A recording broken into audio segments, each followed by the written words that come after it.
call up and they, please, please, we want to trade with you, sir. We want to trade with you, sir. They make so much money with us, and we're going to see that they make a lot less. I want no business with them. So, other than that, we're having the big meeting in a little while, and I'm going to relate my problems. Greenland is a big problem for us, and the other big problem is the fact that when we wanted them, we didn't want them badly, but we did say, if you want to join us, and they all said no.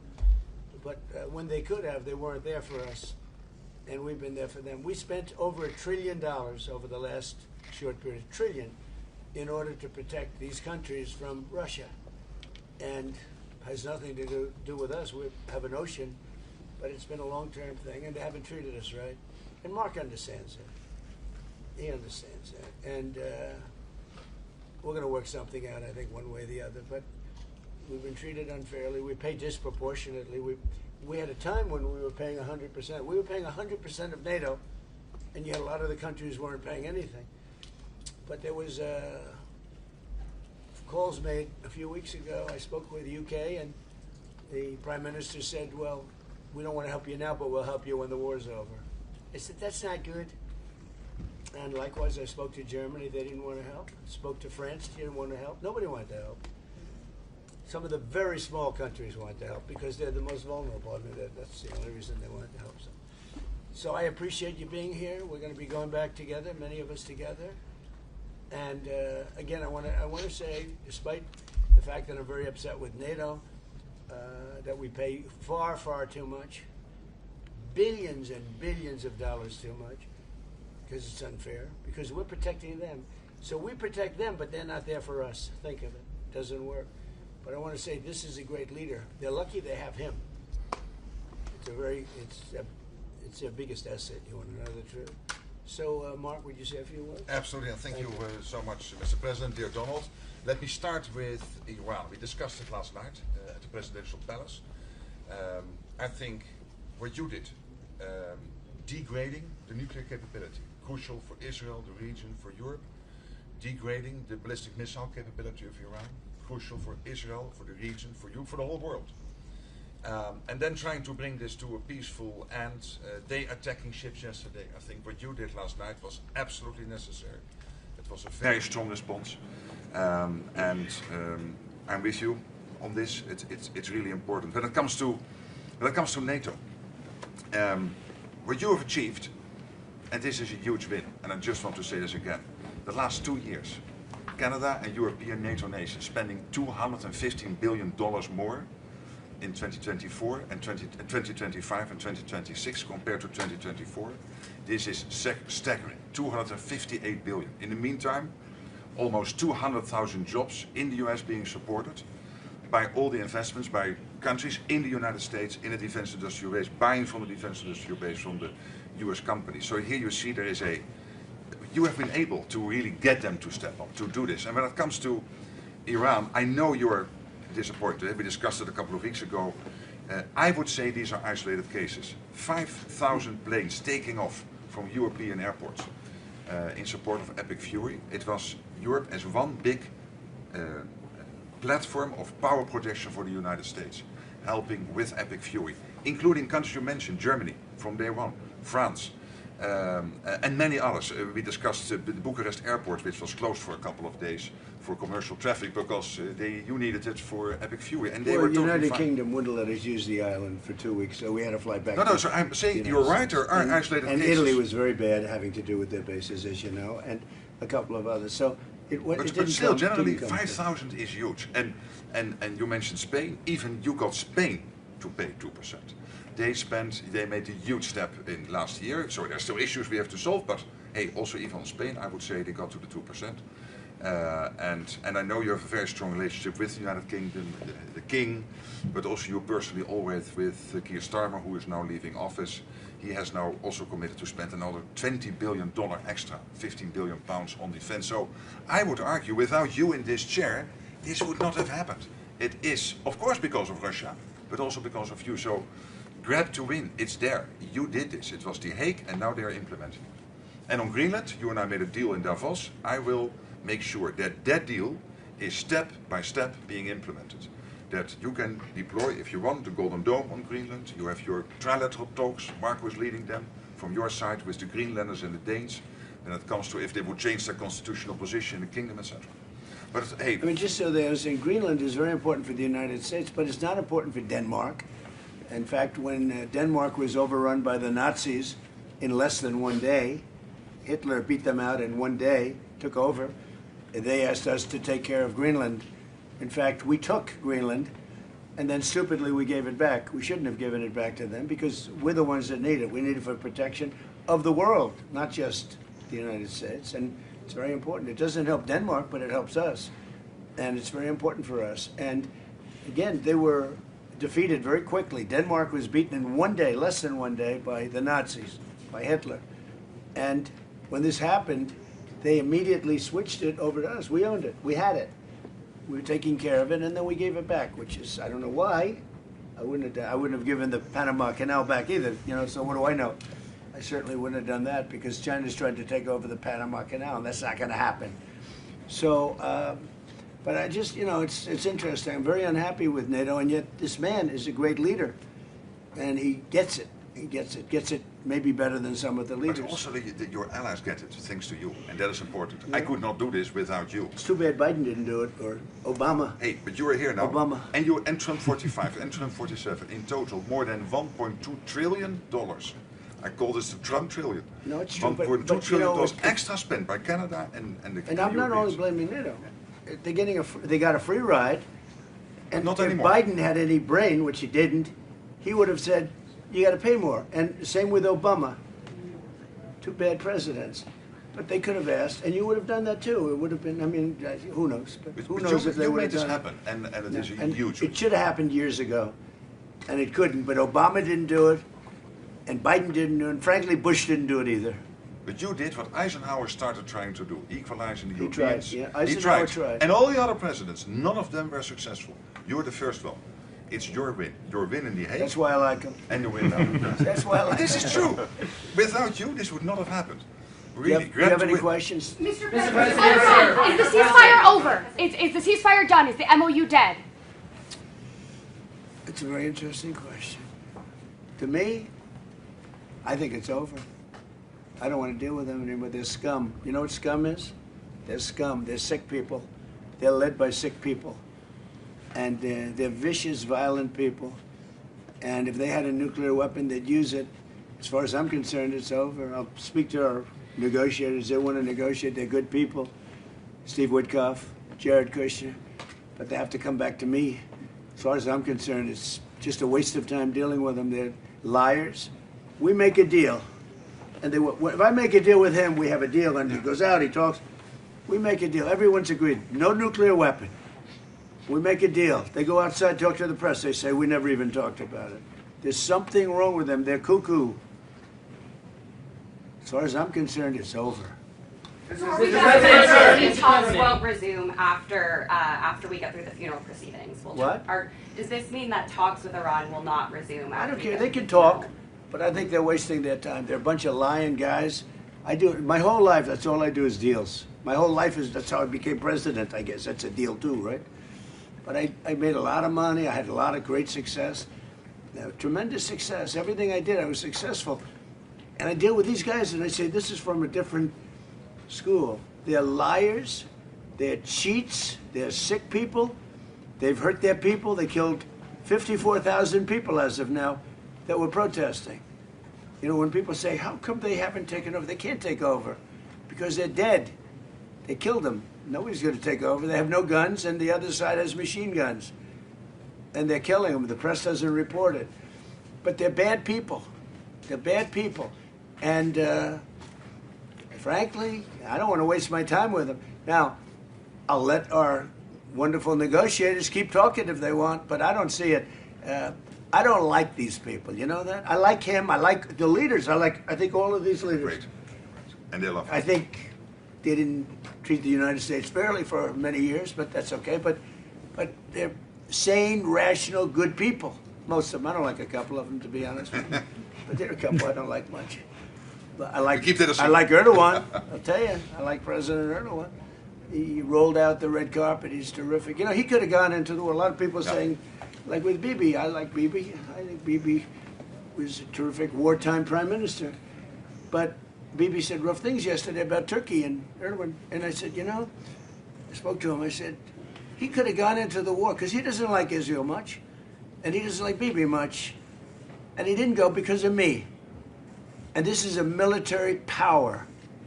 Millions of soldiers. Turkey is very strong. They have a lot of our best equipment. They're trying to get the F-35s. But he didn't go in. He wanted, he would go in. If it weren't for me, he would have gone in. And he would have been on the other side. Even though I don't think he likes the other side either, because he happens to be very sane and they happen to be very crazy. But so I think, you know, they treated us right. I think China treated us right. I was with President Xi and I said, I hope you're not going to go into the war because we don't want that. You know, he gets 50% of his oil from the Strait of Hormuz, and he gets more than 50%. And he never went into the war. He didn't supply him equipment. You know, he was great. I'm a big fan of President Xi. A lot of people say, oh, why? You know, I watched a couple of people critical of the fact that TikTok, it's so bad, it's so dangerous, it's so horrible. They're spreading all these rumors. And the numbers came out yesterday. You know who's number one on TikTok? I am. I'm number one on TikTok. And all I talk about is how bad communism is, right? They say, oh, it's terrible, they're spreading, but I'm number one. And I listen to Gordon Chang. I like Gordon Chang, but he's always like negative. Oh, China's so terrible, they're so terrible. And TikTok is so terrible. But I'm number one on TikTok. I have like 4 billion views or something like that. So I don't know. People have to get their priorities straight. We have had a really good day. We're going to have another good half a day. And then I'll see you later and we'll talk to you. Thank you very much. Thank you, everybody. Thank you. Thank you, guys. Later. Thank you, press. Thanks, guys. I also will do a press. Thank you, guys. This will be more Thank important. you guys. Thanks, Thank you. Thank you. Please head out this way. Hey guys, out Thank the door. you. Thank you. Thank you, everyone. Thank you. Good, Anna?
That's okay. The other one go up. That's okay. Which one? This one. It's okay. I'm already balanced, so I'm gonna just leave it. My short and look at the pilots was so blue. Mine was blue too. Yeah. I didn't have enough time to. I I didn't have enough time to adjust Yeah, it. and I was like, oh my gosh, it's a little blue, but it's She said the same issue. Hers is blue too. I put 35 or 36, but it was still blue. wasn't. But I didn't want to change in the middle. So I didn't want to change in the middle either, so I was just like. But we're good now. Yeah.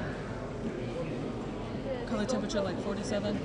I got 49. But 40, okay. Yeah, because our head on said 49. So Yeah, I'm balanced off of that. Yeah. Okay.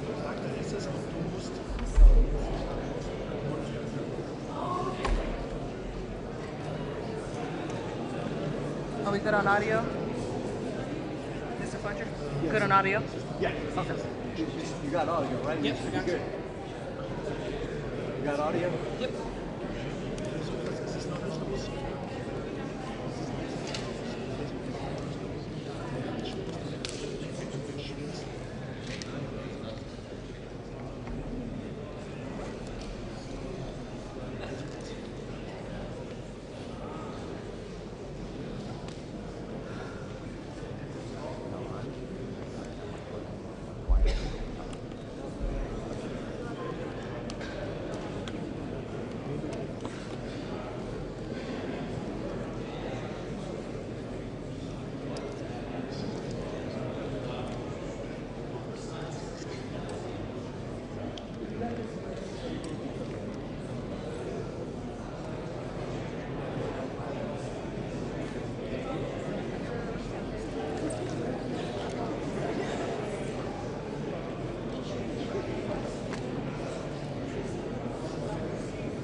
I almost stayed low. No, I stayed open.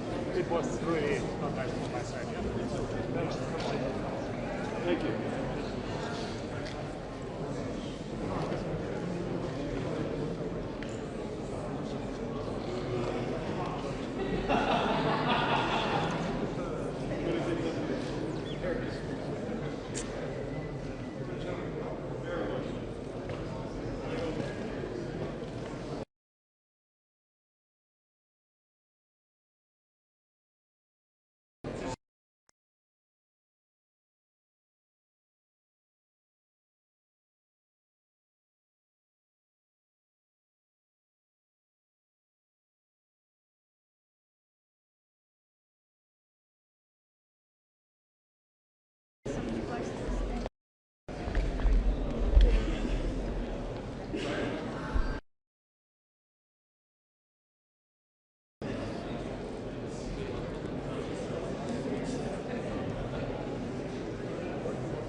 değil. O zaman sen bir kişi önüne gitsin. Şimdi mi? Sağ ol. Direkt itibaren gideceğim. Sağ tarafa da var. Orada dururuz. Bunu diyorum işte. Orada şey var, dışarıda arkadaş var.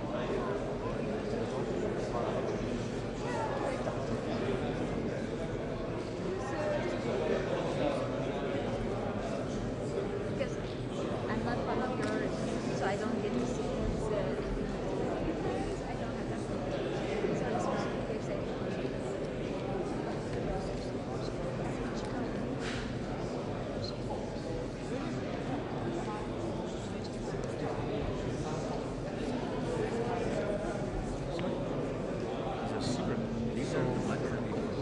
I know, almost 1 hour.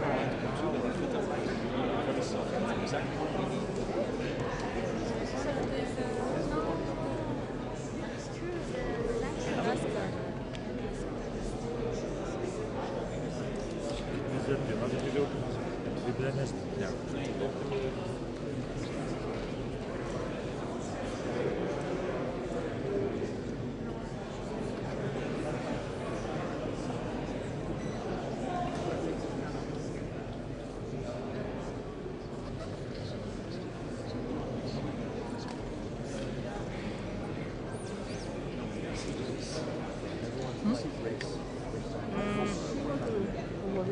She's kneeling down.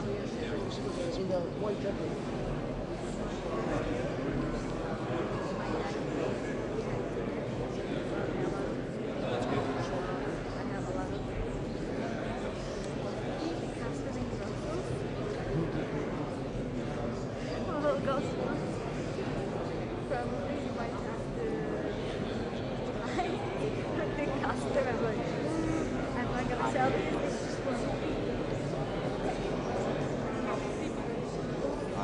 I will say that it's not good.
wild sound?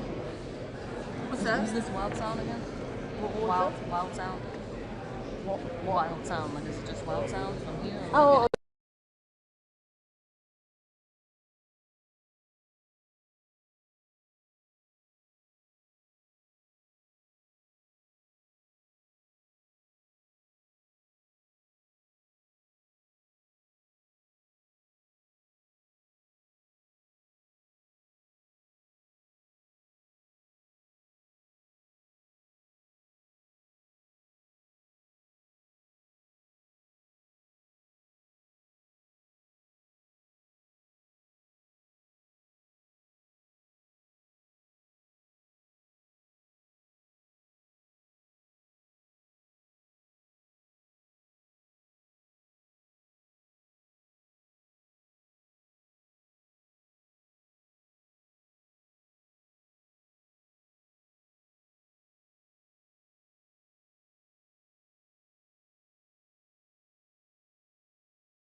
Oh, is it time?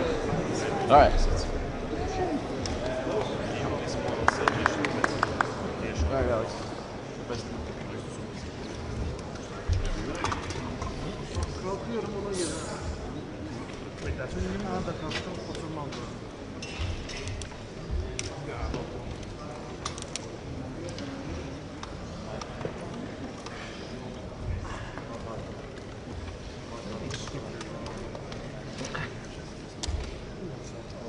Not to get this place. You didn't get Sure, you get that weird interaction once in a while. yeah, but not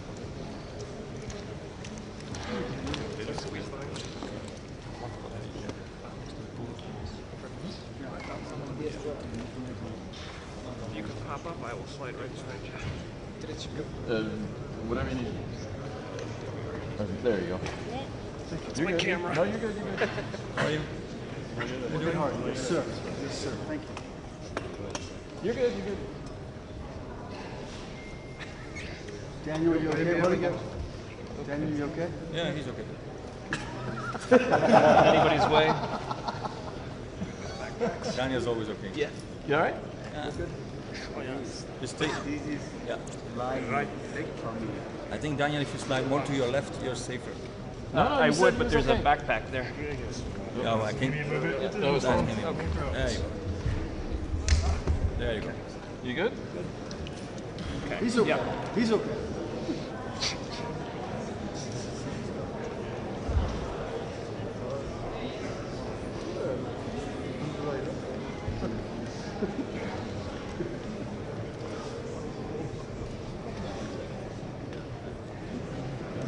You all right?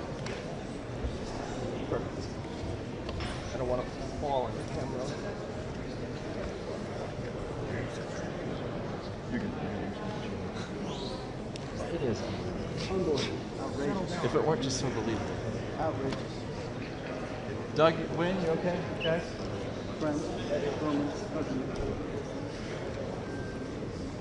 Bart, no social Where is media. Doug? Where is Doug vanished to? He's all the way starboard, or port.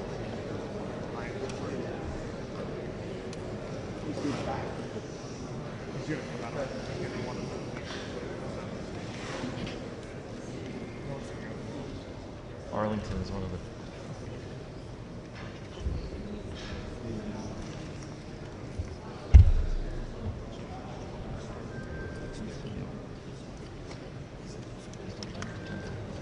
Especially coming out. Hi, Lars. Morning. Hi, Lauren. I want to go back to bed. Hello. For a sec? No.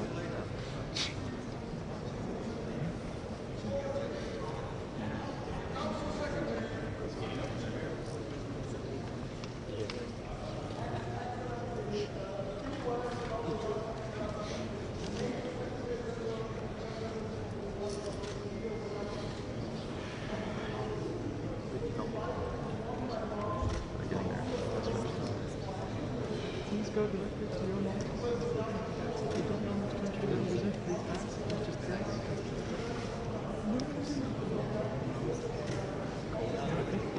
Three levels of the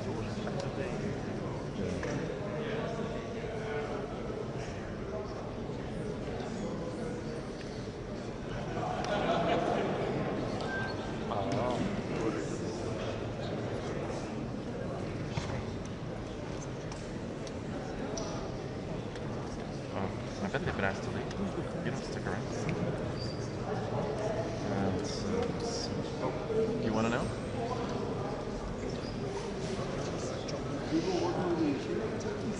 Here we go.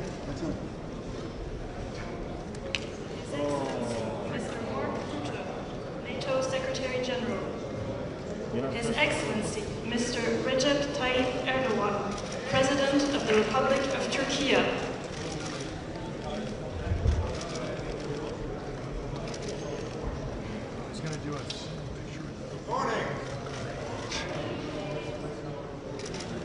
His Excellency, Mr. Edi Rama, Prime Minister of the Republic of Albania.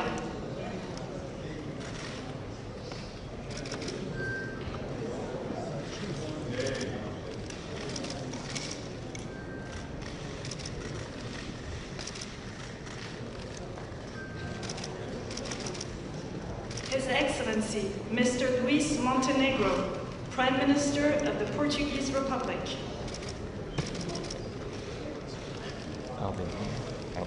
Albania. Yes.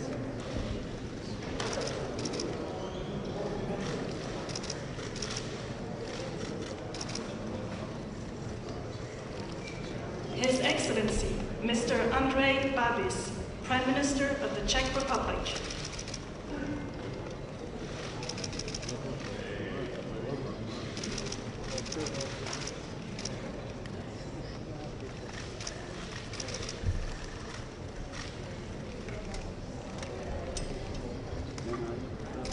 His Excellency, Mr. Peter Pellegrini, President of the Slovak Republic.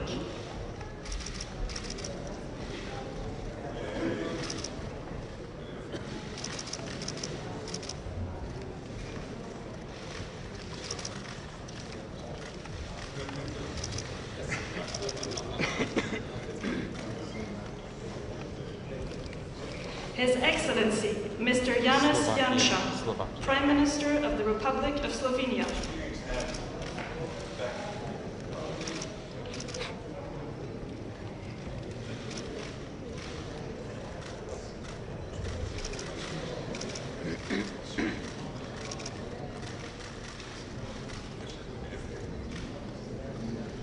His Excellency, Mr. Ulf Kristersson, Prime Minister of the Kingdom of Sweden.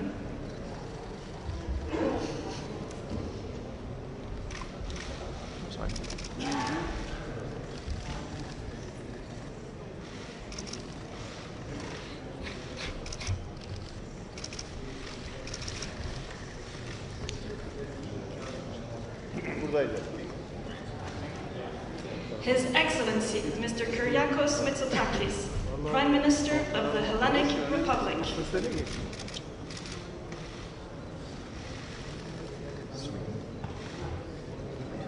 Greece, yeah.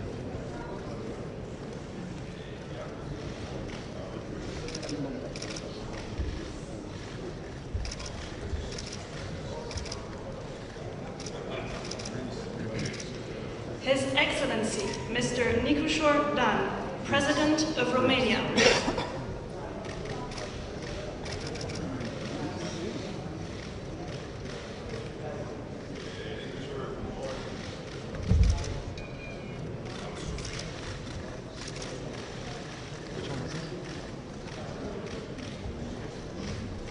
His Excellency, Mr. Karol Nawrocki, President of the Republic of Poland.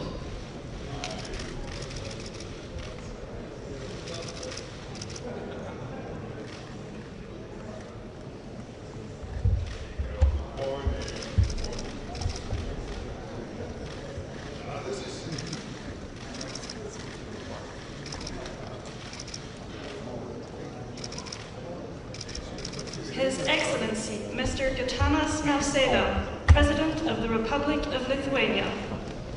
I'm sending this to creditors in Poland, and I just identified.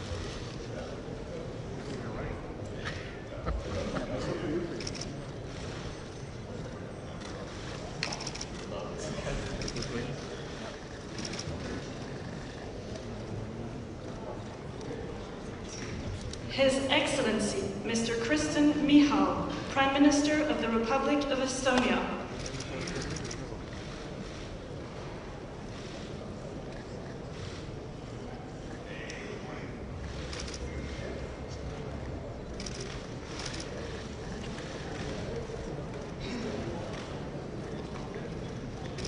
His Excellency, Mr. Rob Jetten, Prime Minister of the Kingdom of the Netherlands.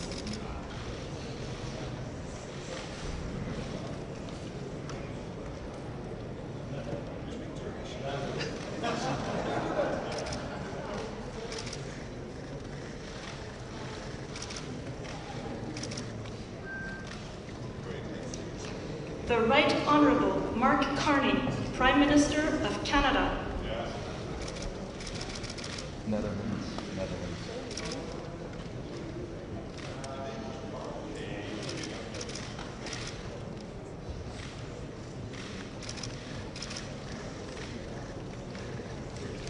Son Excellence, Monsieur Luc Frieden, Premier ministre du Grand-Duché de Luxembourg.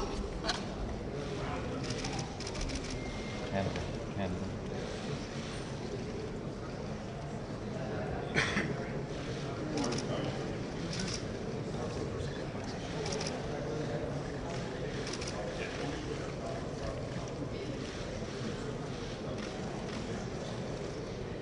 Her Excellency, Miss Kristrún Frostadóttir, Prime Minister of the Republic of Iceland.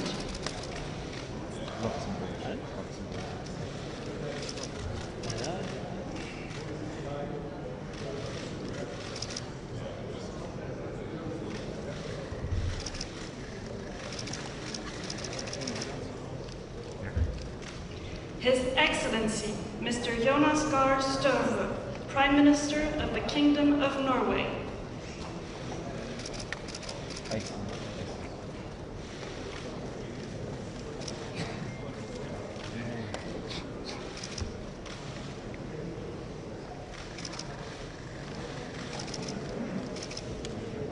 His Excellency, Mr. Miloko Spajic, Prime Minister of Montenegro.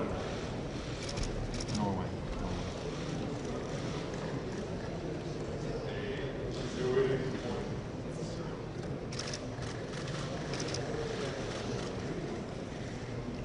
His Excellency, Mr. Péter Magyar, Prime Minister of Hungary.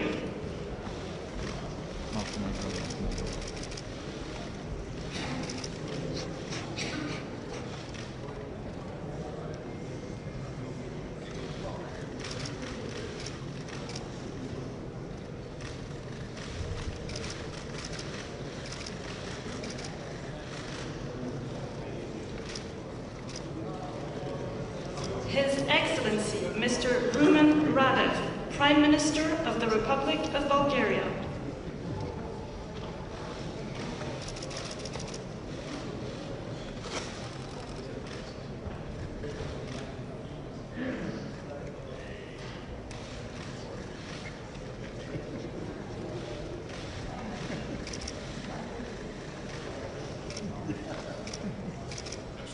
Her Excellency, Ms. Gordana Siljanovska-Davkova, President of the Republic of North Macedonia.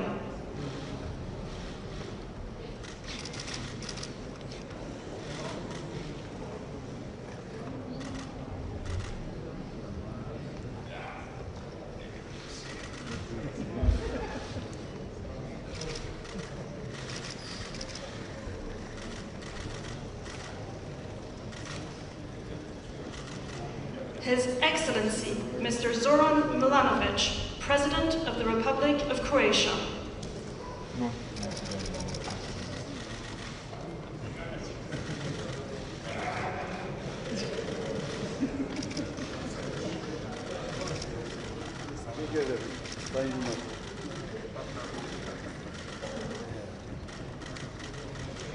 The Right Honourable Mr. Keir Starmer, Prime Minister of the United Kingdom of Great Britain and Northern Ireland.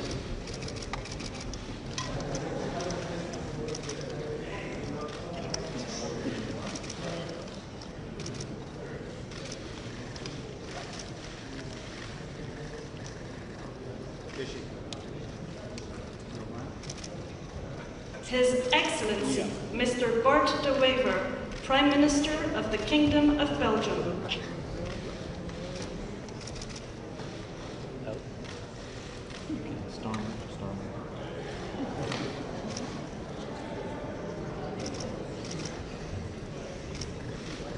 Thank you very much.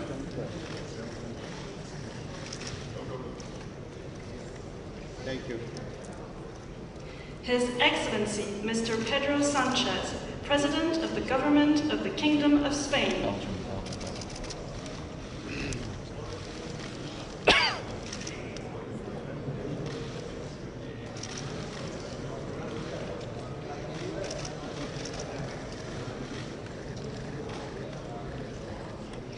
His Excellency, Mr. Edgars Rinkevich, President of the Republic of Latvia.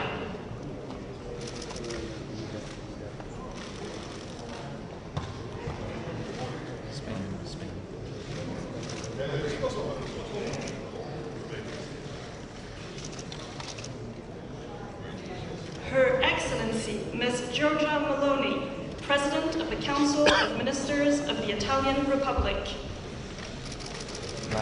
Latvia.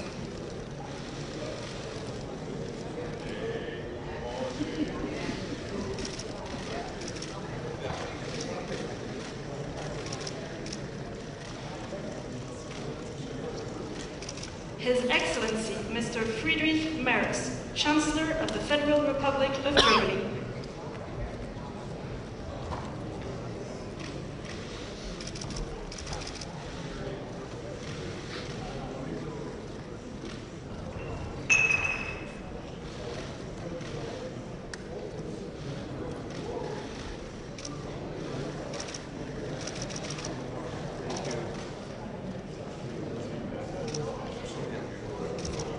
Her Excellency, Ms. Mette Frederiksen, Prime Minister of the Kingdom of Denmark.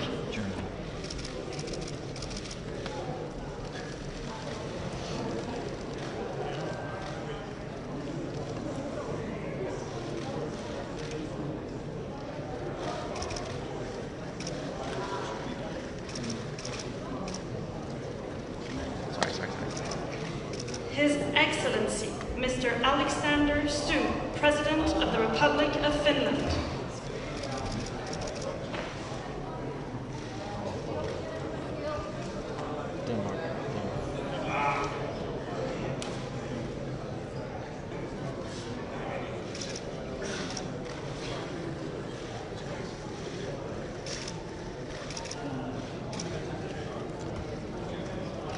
Son Excellence, Monsieur Emmanuel Macron, Président de la République française.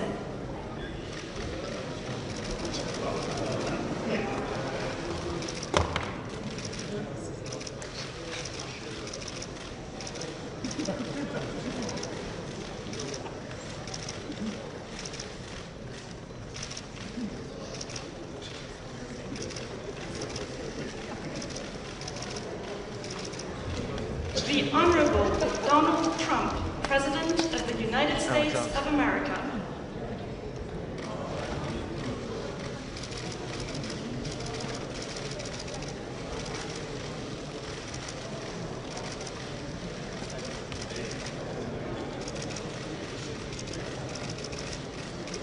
Thank you very much.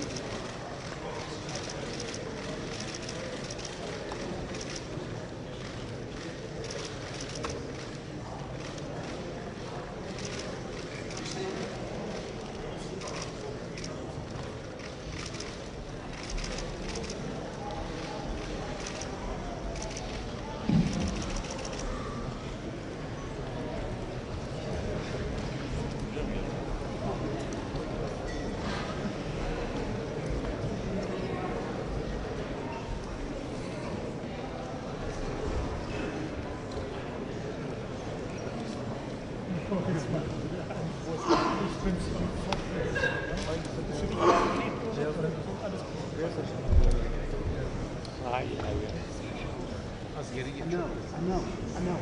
My heater's there. Nothing's on. Is there anything up there? There's nothing up there. I know. It's okay. It'll be okay. You don't know what's all the problems. I love you.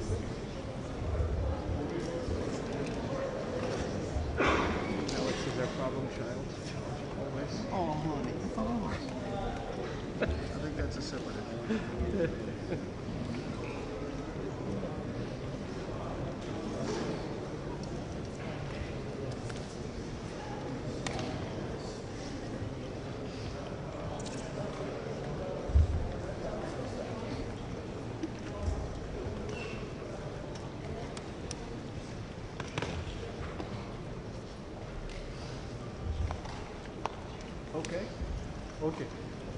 Okay.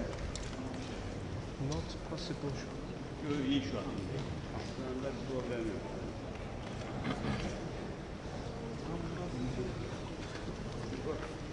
Not possible, Alex.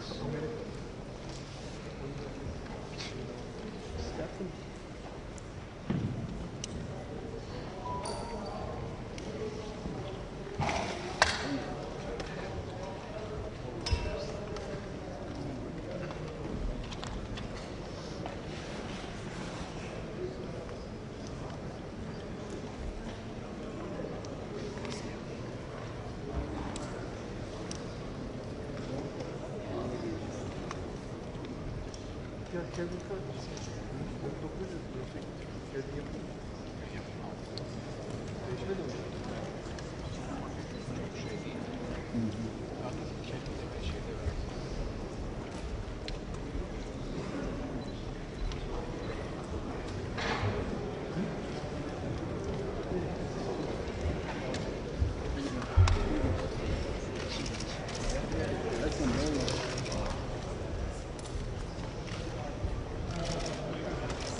Hey. Outside.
Gözde Hanım. Gözde Hanım.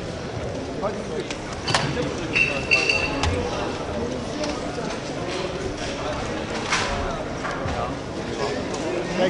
Thank you.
I know.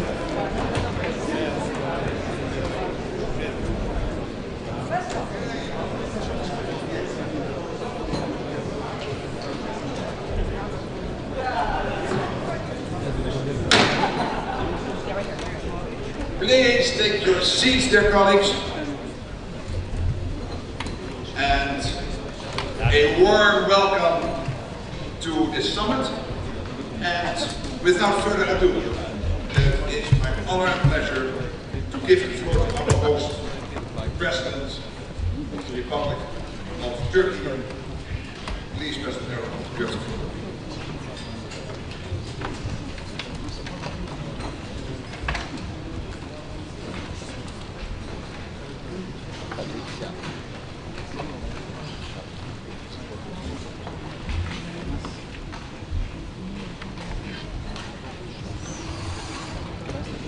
Sayın Genel Sekreter, kıymetli devlet ve hükümet başkanları, Lahey zirvesinde aldığımız kararlar temelinde Avrupalı müttefikleri daha yetkin birer güvenlik sağlayıcısı haline getirmeye odaklanmış durumdayız.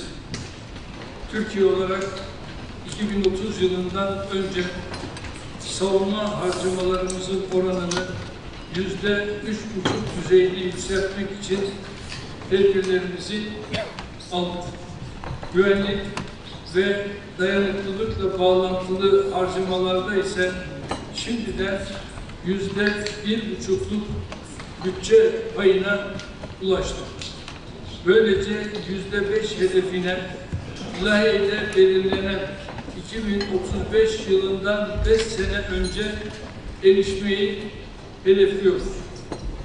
Kuşkusuz ülkemizin asıl başarısı savunma sanayindeki atılımdadır. Üretim ve ihracat kapasitesi itibariyle dünyanın ilk 10 ülkesi arasına girdik. İttifakta bize tahsis edilen 361 yetenek hedefinin neredeyse tamamını 3 yıl içinde taahhüt edilen tarihinde öncesinde karşılamış olacağız. İttifakımızda eksikliği en çok hissedilen hava ve füze savunma kabiliyetlerine çelik kubbe projemizle 24 milyar dolar ilave bütçe ayırdık. Avrupa'daki en büyük kara ordusuna sahip ülke olarak yeteneklerimizi ihtiyaç duyulan aşamadan ittifakın hizmetine sunmanın gayretindeyiz. Kosova'da, Karadeniz'de, Baltık'ta ve diğer coğrafyalarda ittifakın harekat, misyon ve tatbikatlarına katkı veren müttefiklerin başında geliyoruz. İHA ve SİHA'ları gerçek muharebe alanlarında başarıyla kullanan bir müttefik olarak tesisini öngördüğümüz insansız sistemlere karşı koyma mükemmeliyet merkezimizi NATO'ya akredite etmeyi temenni ediyoruz. Bu merkezin bilhassa hava ve deniz drone tehditlerine karşı mukabele kabiliyetimizi destekleyeceğine inanıyorum. Değerli misafirler, NATO 3.0 hedefine en kısa zamanda ulaşmamız için şu iki hususa özellikle dikkat çekmek isterim.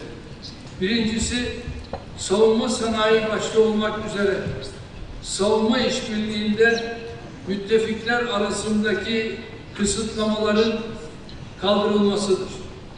Savunma sanayi formunda bu mesajın hem endüstri hem hükümet yetkilileri tarafından vurgulanmış olmasını memnuniyetle karşılıyor.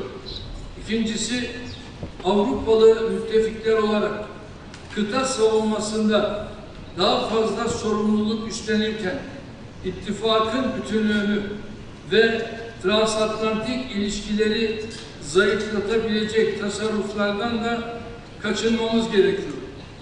Burada özellikle Avrupa Birliği üyesi müttefiklerimize seslenmek istiyorum. Birliğin güvenlik alanındaki çabalarında azami fayda ancak ve ancak NATO ile gereksiz tekrarlardan kaçınılmasıyla mümkün olabilir. Aklın ve mantığın emrettiği bir işbirliği modeli mümkünken birlik üyesi olmayan müttefiklerin dışlanması, kısıtlı kaynakların boşa sarf edilmesine ve Avrupa'da hiç arzu etmediğimiz bir suni bölünmeye yol açacaktır. Bu tutumun Sayın Genel Sekreterin işaret ettiği transatlantik savunma sanayi altyapısına hizmet etmediği de açıktır. Değerli mevkidaşlarım, Ukrayna Savaşı'nda Sayın Trump'ın barış vizyonunu paylaşıyor. Ukrayna'nın öncelikli ihtiyaç listeleri girişimine desteğimi bildiriyorum. Ukrayna'ya kendi milli envanterimizden sağladığımız askeri desteğe ek olarak QRL erişimi kapsamında katkımızı sürdüreceğiz. Ukrayna'yı desteklerken Rusya'yı da barışa yönlendirecek şekilde iletişim kanallarımızdan istifade ediyoruz. İran krizinin çözüm yoluna girmesinde sabotaj teşebbüslerine rağmen dostum Sayın Trump'ın sergilediği kararlı tutumu takdirle karşılıyorum. Diplomatik çabalarımıza ilave olarak Hürmüz Boğazı'nın mayınlardan temizlenmesi için gerekli katkıyı vermeye hazırız. Bu vesileyle Türkiye'yi hedef alan füzelere karşı NATO unsurları tarafından sağlanan destek için Amerika ve İspanya başta olmak üzere ilave hava savunma bataryaları konuşlandıran Almanya ve İtalya'ya teşekkürlerimizi ifade ediyorum. Konuşmamızı artırmamızın şart olduğuna inandığım İstanbul İşbirliği girişimi mensubu ortaklarımızın bugün bizlerle olmalarını önemsiyorum. Orta Doğu'da kalıcı barış anahtarının iki devletli çözüm olduğunu bir kez daha vurguluyorum. Özellikle Gazze ve Lübnan'da sükunetin sağlanması için hepimize görev düştüğünü ifade etmek istiyorum. Son olarak terörün tüm biçim ve tezahürleriyle mücadele konusunda tam bir dayanışma içinde olmamız gerektiğini hatırlatıyorum. Ankara zirvesinin hayırlara vesile olmasını diliyor. Zirvenin hazırlıklarında emeği geçenlere teşekkür ediyorum. Teşekkür ederim. Thank you so much. And I want to, indeed, Mr. President, I want to thank you for what you did with hosting this event. It is really huge to vote someone that is different. Huge and big. Stop, we go. Okay. No, we go. We go. We're heading out. Now we go, guys. Now we go, guys. The impact of this summit, but people tell me that. Thank you. Thank you very much.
Well, thank you very much. It's a great honor to be with President Zelensky. We've talked a little while, and we speak on occasion by phone.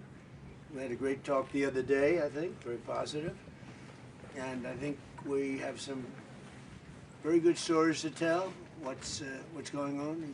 He wants to see a settlement, and I think President Putin wants to see a settlement. And usually that means a settlement, but who knows, this is a tough one. But I just, we just had our NATO meeting, and it was a great meeting. You probably heard it was a great meeting. There was a lot of love in that room, a lot of unity. And I don't think it could have been, Marco, what do you think? It couldn't have gone much better. Do you have a feeling as to what you just saw? Very positive. A lot of unity, strength in that unity. Yeah, really good. Scott, what do you think? Yes, sir. All the Europeans, they attributed you to saving NATO, and they want to do what they're supposed to do and do the right thing. Yeah, there was something very special. And I will say that what they've done with Turkey and President Erdogan has been a friend of mine. He's been a friend of mine for a long time. Strong man, good man, and he's done a fantastic job. Every road, everything's perfect. He's from the airport to the destination, everything's been perfect. So we had a really good meeting, and we thought this would be a good time for President Zelensky and I to meet, and we'll see what we can do. But we've actually developed a good relationship. It's hard to believe, right? From the Oval Office to now, I think we've developed a very good relationship. And this is not the end. No, this is not. This is going to be the beginning, maybe. Yeah. Just the beginning. And you know, the country has a lot of future. It has such great land, such great assets, such great people. And you have a lot of people. I was with a group in Poland, and you have a lot of people in Poland, and which is a terrific country with a really great president. I happen to endorse him, and he's doing a very good job. And they were saying they love Poland, but they really want to go back. You know, you're going to get a lot of people back when this is over. They left some, and they're all. I think they're going to come back. A big percentage are going to come back. So have a good talk, and we're going to see how it all goes. And Mr. President, would you like to say something? Thanks so much, Mr. President. Thank you very much for this meeting, and we are very thankful, as always, to your support, American support, bipartisan support.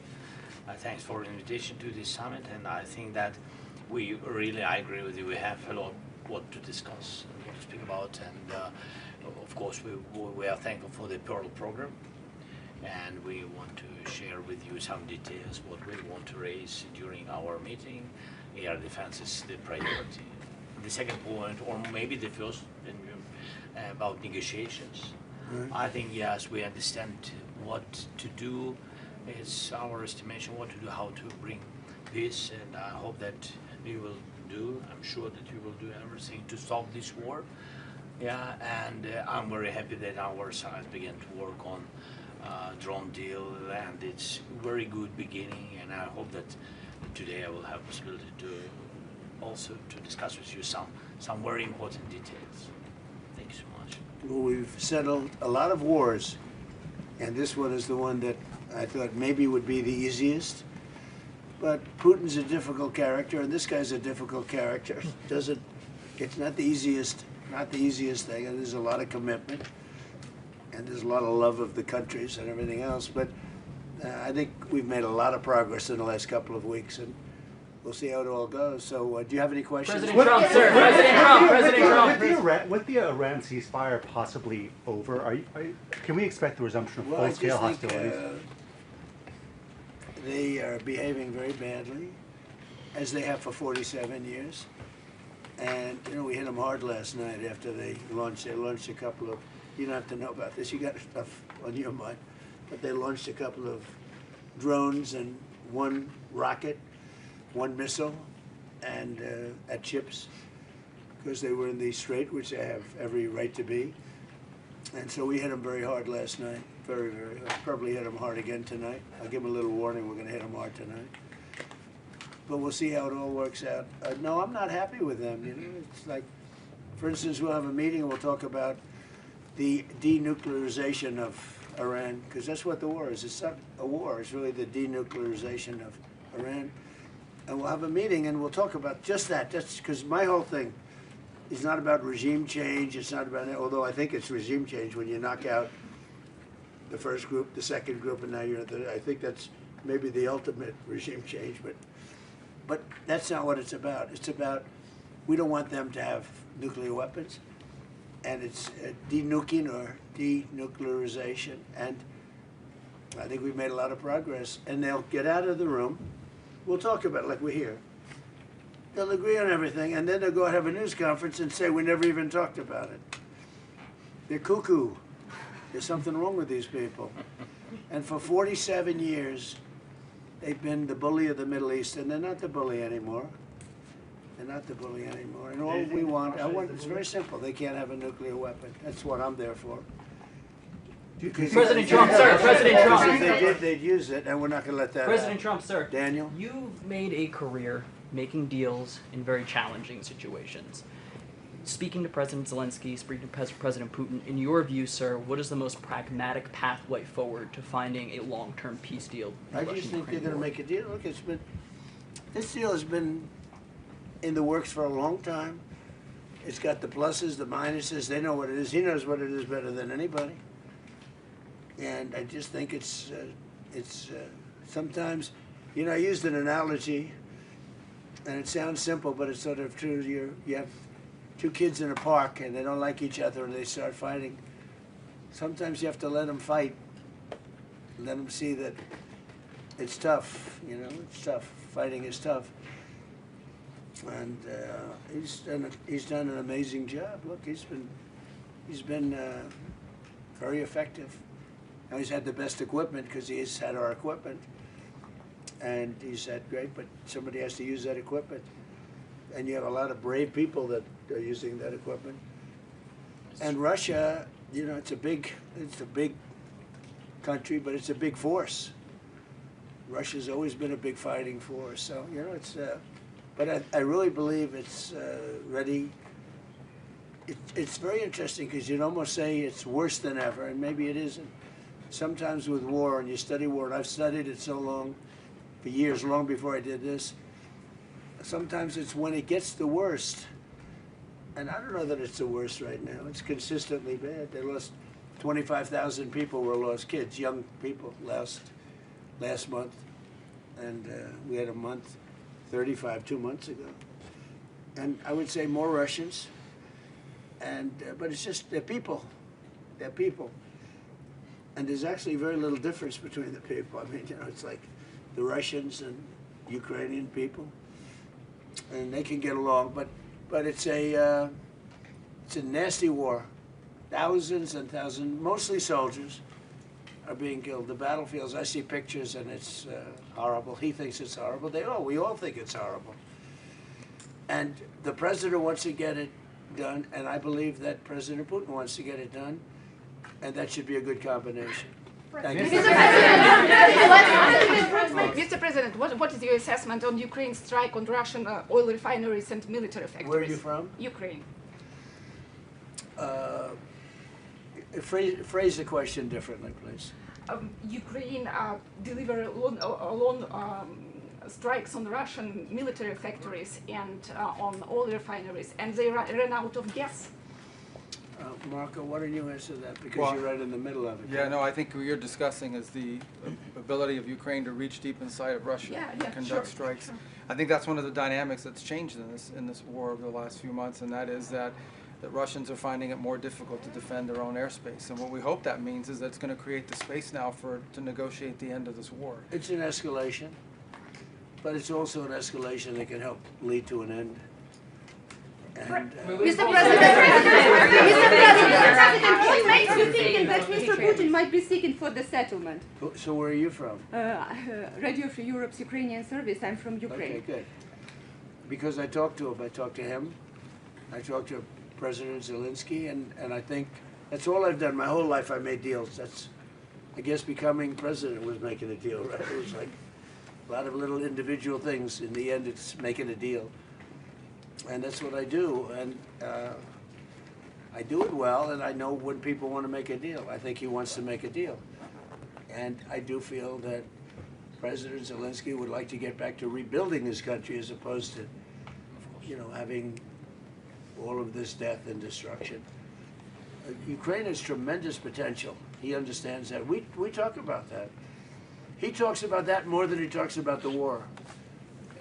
To me, I think you might find that more exciting than the war. It's brutal.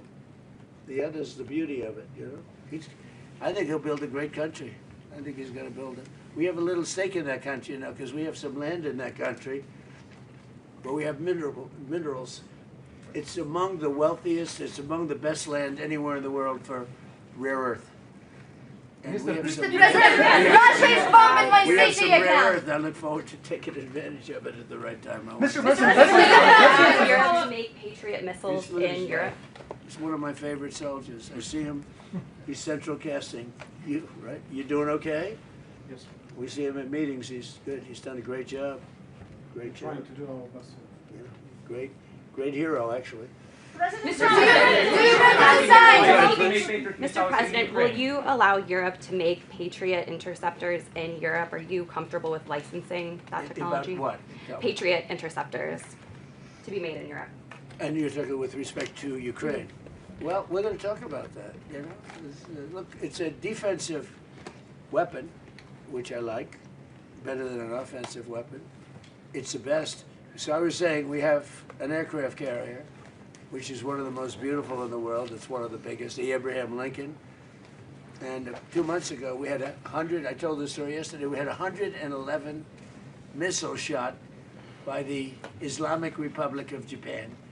They were shot at the aircraft carrier over a period of about 1 hour. 111 missiles going to a very expensive ship, and every one of those missiles was knocked down. Pretty much most by Patriots, but by other means also, as you know. Yeah. Other less expensive means. It's even better when you do that.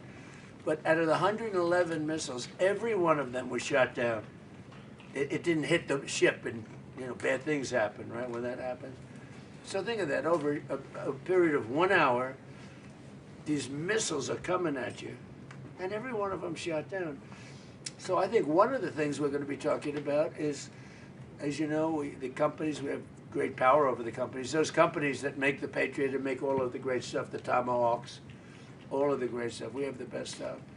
Many things. The Patriot's great, but we have many, many great things. You see that with Venezuela. You see it with Iran. Look, Iran has been wiped out. Iran, their Navy's gone, their Air Force is gone, everything's gone. But one of the things I think we're going to be talking about today, a little birdie told me this, about the fact that we'll give them the right to make Patriots. We'll show them how to do it. It's very complex, actually, but you'll figure out the complexity quickly.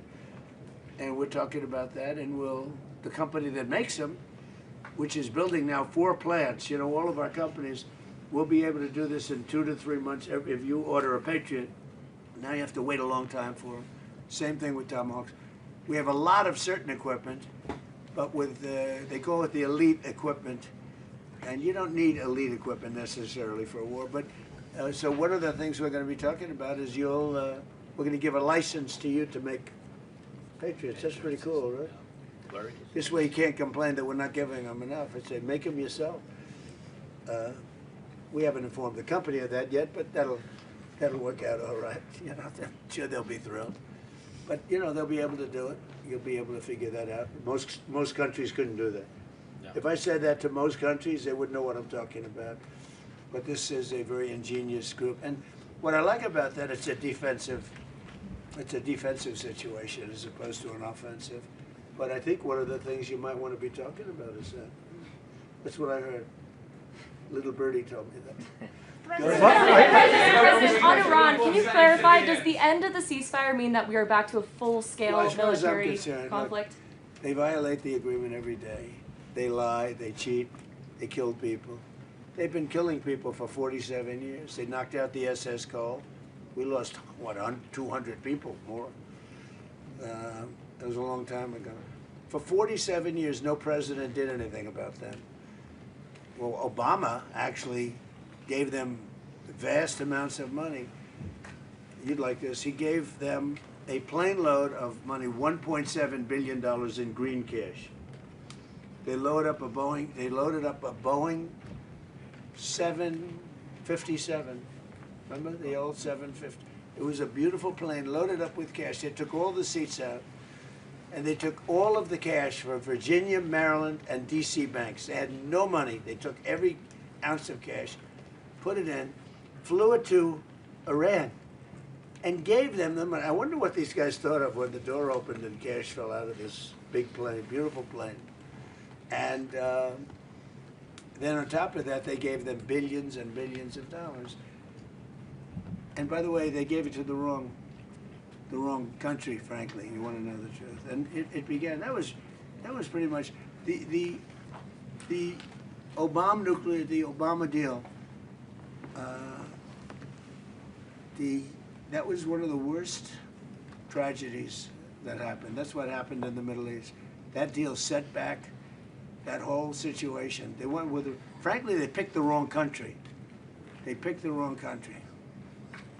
POC, what a terrible deal. I call it the Obama nuclear waste deal, because what he did with that deal is he caused tremendous hardship in the Middle East. It was a terrible thing to do. And we've been just the opposite.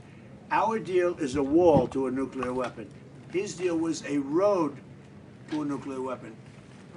They'll never build a nuclear weapon under our deal, but I don't know if we're gonna have a deal. We may just do it without a deal, because you know what, it's easier.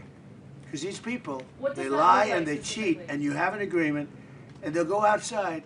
For instance, they agreed, well, we'll never have a nuclear weapon. They agreed. Then they go outside, they have a news conference, where they leak that we never discussed the subject.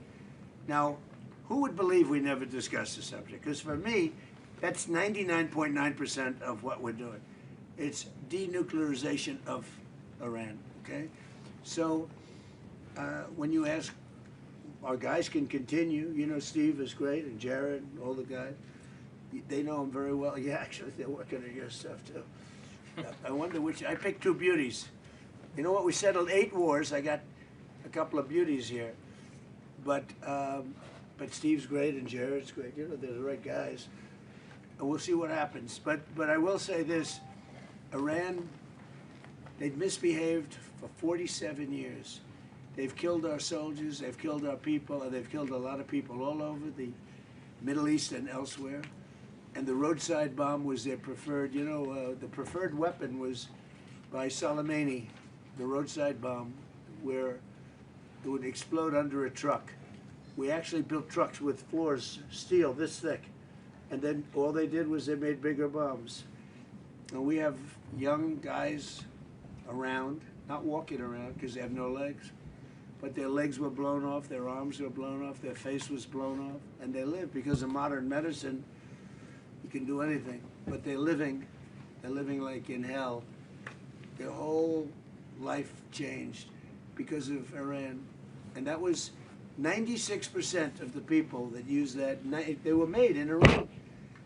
And so we have a score to settle too. Mr.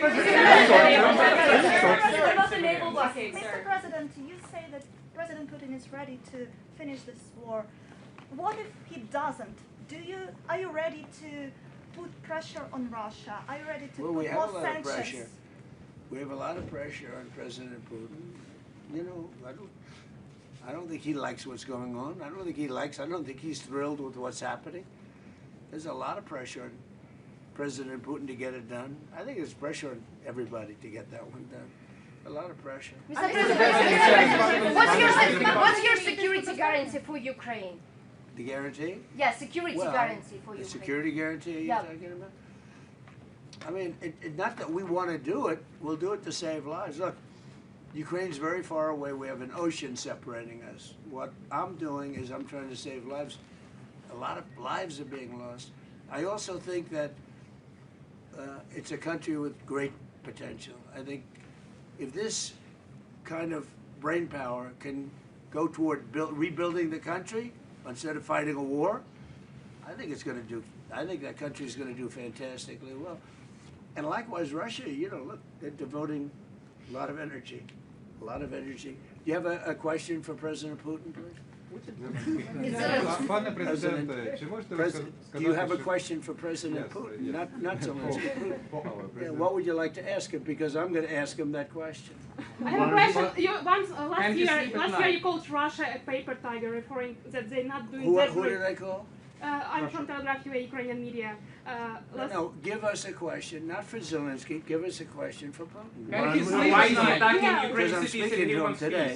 Yeah. Putin, Why is he attacking a good, hard question? When will he end this war? That's a good question. I don't think I've ever asked him that question. I'm going to ask him that question.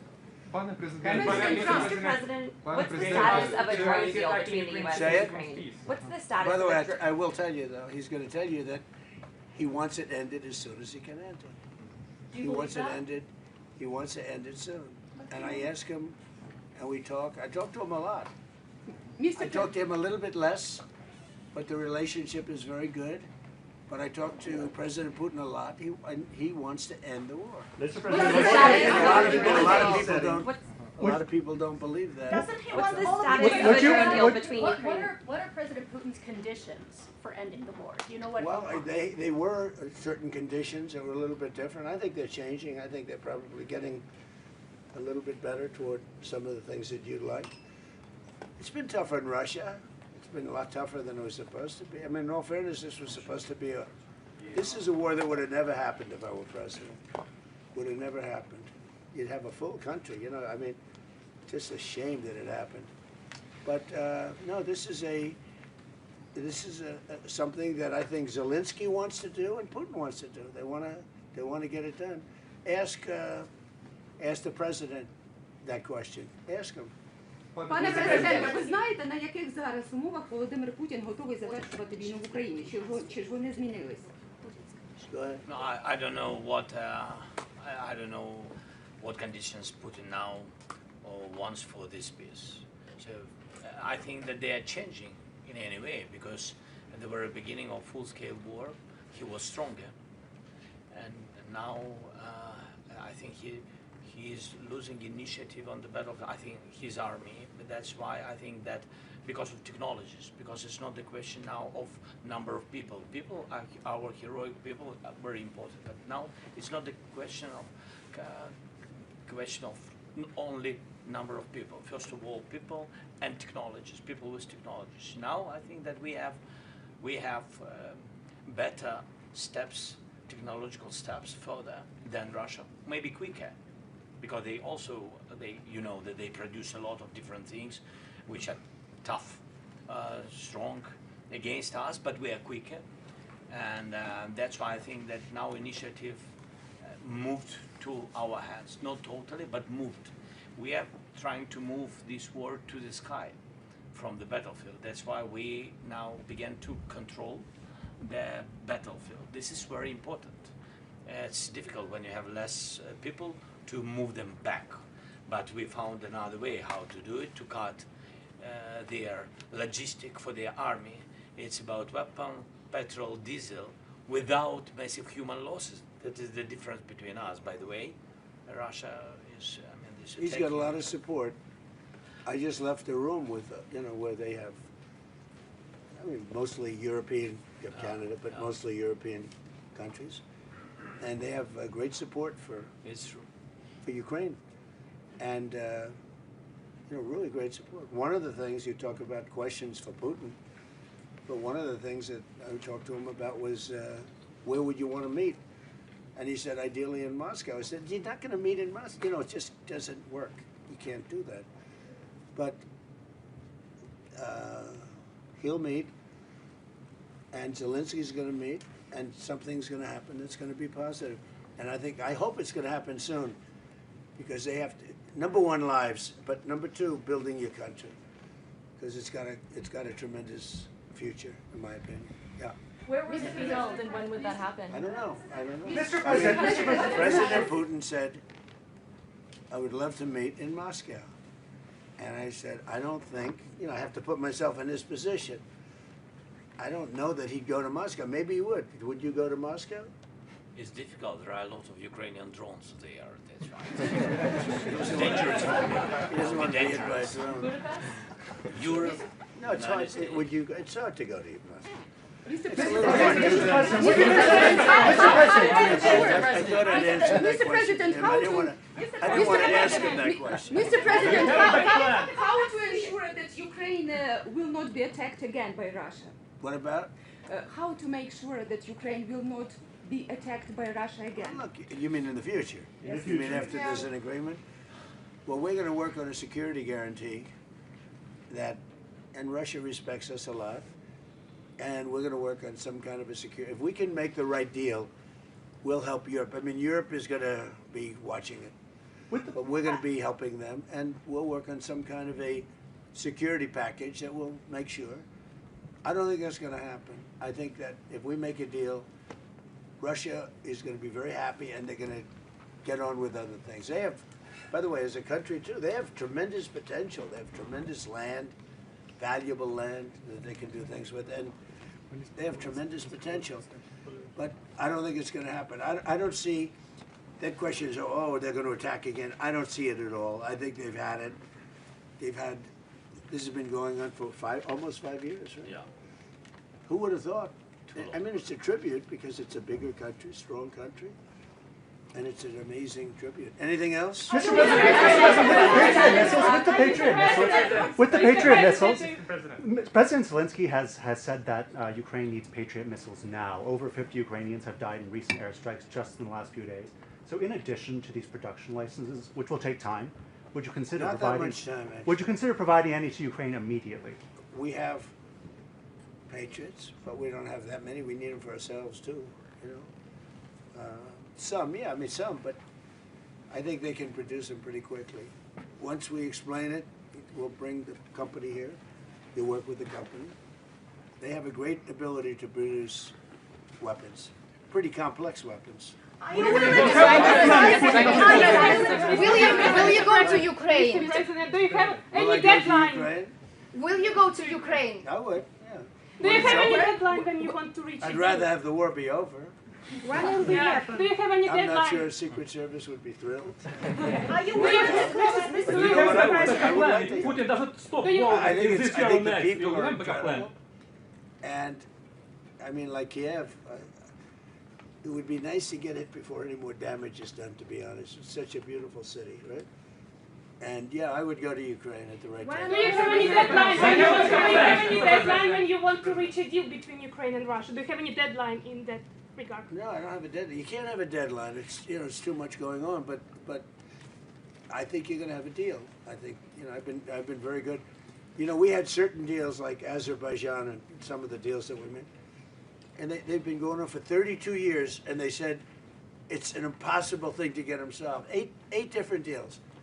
Even in the Congo, it was. Think of it. You have the Congo and Rwanda. That was 14 million people dead, a lot of them with machetes. It's a horror. We got that one solved, or you know, it flares up every once in a while, I must say. But we got deals done that weren't doable. But if you look at well, India and Pakistan, they were at it. We get that. We get them done, and when we get them done, I find that people are not anxious to go back into it. I think we'll have you once mentioned the word security guarantee in the Oval Office. Right? Yeah. And, you know, I think they're going to need some kind of a security guarantee, but we're going to work with them. That's important. I think he thinks that's a very important thing. The security guarantees are very important. And they'll live by it.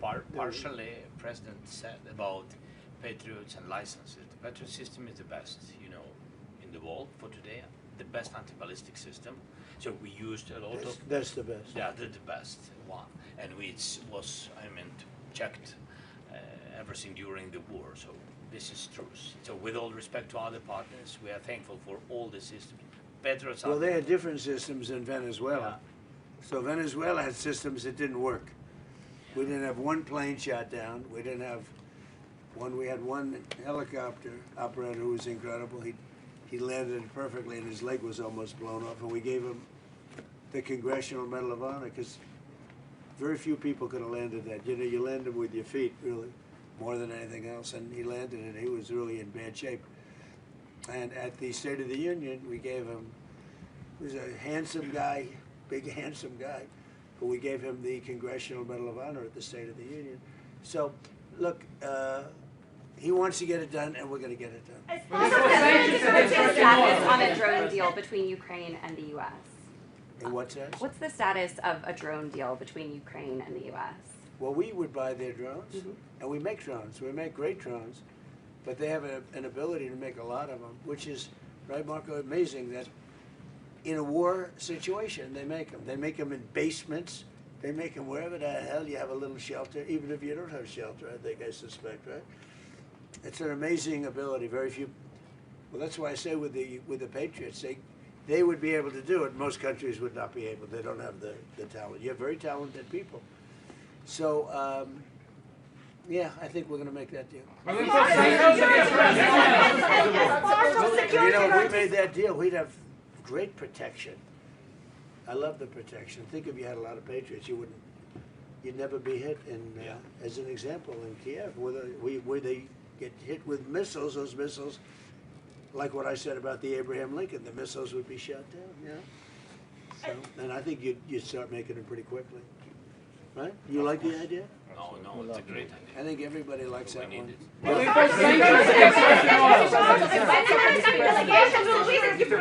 As part of security guarantees, are you ready to close the skies in case Russia attacks again? Close what? To close the skies over Ukraine in case Russia. It's been as a part of security guarantees, are you ready to impose a no-fly? If it's necessary, yeah. I mean, look, I tell you, when we have a deal, we're going to have a deal. Security guarantee or no security guarantee. If we have a deal, we're going to have a deal. We're not going to have to worry about what you're saying. We're going to have a deal. I think if we come to a solution, which I think we will, we're going to have a deal. Now, we want to make sure the deal sticks. Some people don't think it will. I think it will. I'm sure it will. I'm not sure it will with Iran. If we make a deal with Iran, I'm not sure that will stick.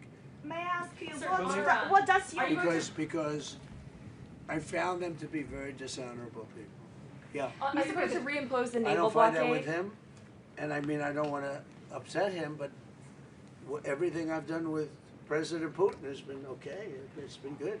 He's going to say, oh, but I would expect you to say that, but that's good. I don't think anything's going to be broken, and we're going to do a security guarantee in case it is. But with Iran, 47 years, this should have been done by another president a long time ago, or somebody else, another country. But they got stronger and stronger, and now they're weak. Are you going to reimpose the naval blockade on Iranian ports? Don't forget, we knocked out 159 ships in 1 week. That's good even for you, right? 159. Their entire navy is at the bottom of the sea. And now they have little boats, little tiny boats that go around. And we knocked about 28 of them out last night with the same weapon we use for the drug people. You know, drugs are down, by the way, drugs by sea are down 97%. Meaning nobody wants to get into those boats and take drugs into it. They're down 97%. And we're using the same thing for the mine boats. You know, they like to drop mines in. And we hit a lot of them last night, like 28. We knocked out 28 boats last night, little ones. That's all they have is little ones. Are you going to try to take out more tonight? Will we go tonight? You know, normally I wouldn't tell you. I wouldn't tell you, but you know what? There's not a thing they can do about it. So the answer is probably. President Trump.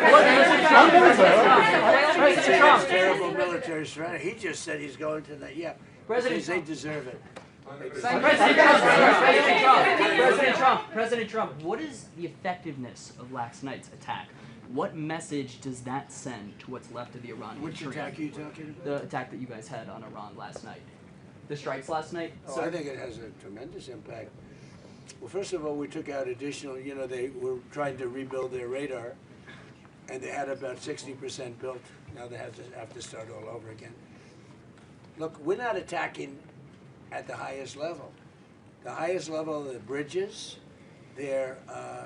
which we can knock down. I would say in one day we knocked down every single bridge in Iran. There's not a thing they can do about it.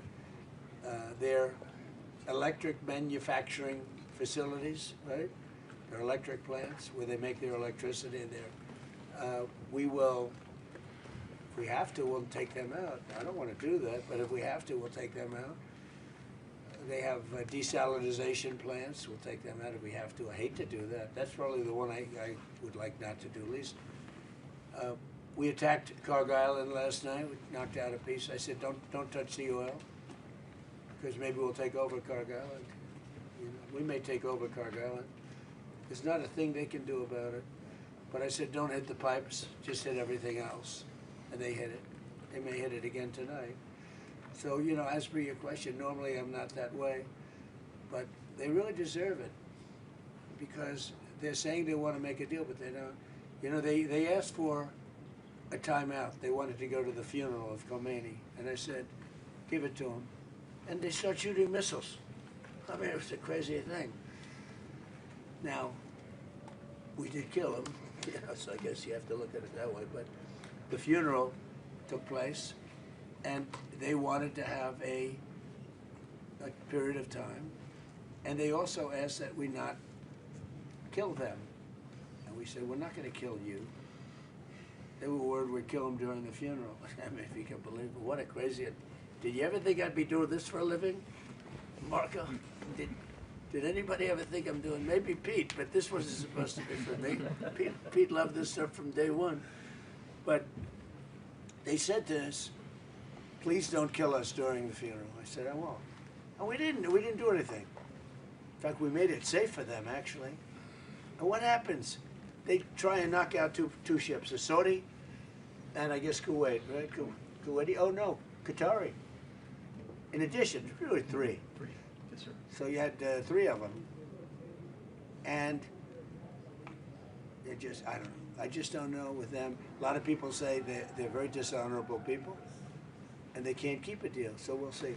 Now, as to whether or not Steve Witkoff, Jared, and JD and everybody working on that will talk, I guess they can talk, but I'm not seeing it with them, with the people.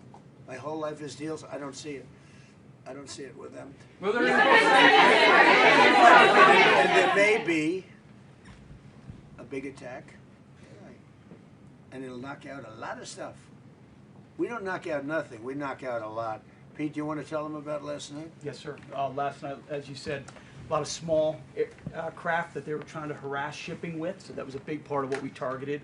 Underground facilities where they were storing drones or missiles, coastal defense sites, radar sites, surveillance sites, anything used to harass shipping in the Strait of Hormuz. So anything they thought they had rebuilt or capability they were using was a target last night. And tonight, if we need to, on your order, Mr. President, we will hit even more and even deeper, because that's the consequence. And we may put down the blockade. We may put it back, the blockade. And it'll only be a blockade for Iran. Anybody else can have whatever they want. Now, of course, they'll drop some mines if they can, if they can do it. But it's hard because we're taking out those little boats now with the same weapon we used to take out the drug lords and the boats coming in by sea. Think of it, 97%. For years, we had fentanyl and all the other drugs coming in from different countries, including Venezuela. And it was, they'd arrest them, they'd bring them to a court, they'd be released, and they'd be back on another boat the next. 97%. What was done in the past had no impact. 97% drugs down coming in by sea. And now we're going to start doing it by land. The land is easy when we had to do sea first. And nobody, I think the 3% of the people that still do that, I think they're the bravest people in the world. We should probably give them a medal for bravery. Because and we're using the same exact missile to take out the mine drop. They call them mine droppers. But we have mine sweepers. And one of the things that came up today is that European nations, the NATO group, they're sending mine sweepers. We don't need them now. We have pretty much the mines that cleared up, but they'll probably drop some more. They're evil people. They're sick people. They're mentally disturbed people. And it should have been done 47 years ago. Thank you, everybody. Thank you, guys. Thank you, guys. Thank you. This way, please. Thank you, guys. Thank you, guys. Keep moving. Thank you, everybody. Thank you. Thank you. Thank you, guys. Stay lined up, Ryan.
people, along with actually President Erdogan also felt very strongly.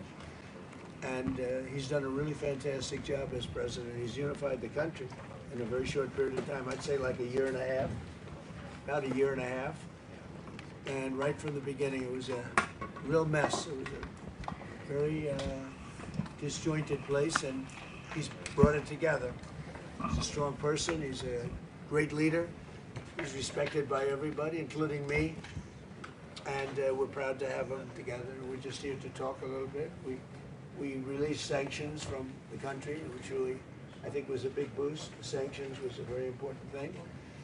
And we're proud of the job he's doing. Syria's become a very stable, I mean, it's amazing. In a short period of time, it's really been stabilized. And we're proud of that. And it's a big part of the Middle East. Syria had one of the great cultures, the professors and lawyers and doctors. It had one of the great cultures of any country, not just Middle East. And then it went through this terrible period of time. But it's a country that a lot of people are very proud of, and they're proud of the job he's done. Thank you very much, Mr. President. Would you like to say something? في الحقيقة نحن حققنا إنجاز كبير في تحرير سوريا وإسقاط النظام السابق. We have made a great achievement in the toppling of the former regime. وكما ذكر فخامة الرئيس خلال سنة ونصف حققنا إنجاز كبير في توحيد البلاد ووضع على السكة الصحيحة من التنمية والاقتصاد. And as President Trump said, in a year and a half, we made an achievement in bringing the country together, unifying the country, and put it back on track. هذا بفضل الشعب القوي، الشعب السوري اللي تكلم عنه فخامة الرئيس ترامب. Of course, this is due to our strong people, the strong Syrian people that President Trump talked about. ثم القرار التاريخي اللي قام فيه الرئيس ترامب برفع العقوبات عن سوريا. Then the historic decision that President Trump has taken by lifting the sanctions of Syria. وأيضا مساعدة كل أصدقاء المحبين في المنطقة من تركيا من دول الخليج من كل منطقة. As well as the help of friendly countries and the loving countries in the region, Turkey and other countries in our neighborhood. الشعب السوري يشكر جميعا رئيس ترامب. The entire Syrian people thanks President Trump. Thank you. Thank you very much. Proud of you. You have any questions? Mr. President, are you going to remove Syria from the state sponsor of terrorism list? I think I will, yeah. I think I will. Why wouldn't I? He's done a great job. Maybe he would have brought that up in a little while, but that's a good question, yeah. Any problems with that? I think we should. Yeah, I will. Do you still want Syria to help with Hezbollah in Lebanon? They could help, we'll find out. I think we're making a lot of progress. Mr. President, they could help. Mr. President, they would do a very good job. Prime Minister Netanyahu has been critical of aspects of your relationship in the last couple of days with President Erdogan of Turkey. He said that Erdogan has imperial ambitions on neighboring countries, presumably including Syria. Well, he hasn't been involved with Syria. If you think, he hasn't been involved with Israel at all, and he's left it alone. I wouldn't say he's a friend, because he's not a friend of, as you know, of Netanyahu, of Bibi. They don't get along, I think. But, for me, he's been great. Look, Turkey's been fantastic and a fantastic ally. They're also a NATO country. And Israel, we've done, no president's done as much for Israel as I have, nobody even close. If you look at, just look at all the things with Jerusalem, all the different things that we've done. The Golan Heights, I did things, nobody has ever done anything for Israel like me, and we've made tremendous progress, and we've made a lot of progress with Iran too. Wiped out their military, but they should have been done 47 years ago. And if I could, do you think that that Prime Minister Netanyahu should be re-elected? There's an election coming in Israel, or would you like to see new blood? I can tell you this: he's been a great wartime president. We worked as Prime Minister. So we worked with each other very closely, and we went through a very big thing. We did a big thing together, and in my opinion, he's been a great wartime Prime Minister. I don't know anything about his politics. I'm not sure. I would think he should be popular because he did a very good job. We had and have a very good relationship. But he was a great wartime Prime Minister. President Trump said, If you had other Prime Ministers, you know what? There wouldn't be in Israel right now. You know that? There wouldn't be. It would have been blown to pieces by Iran.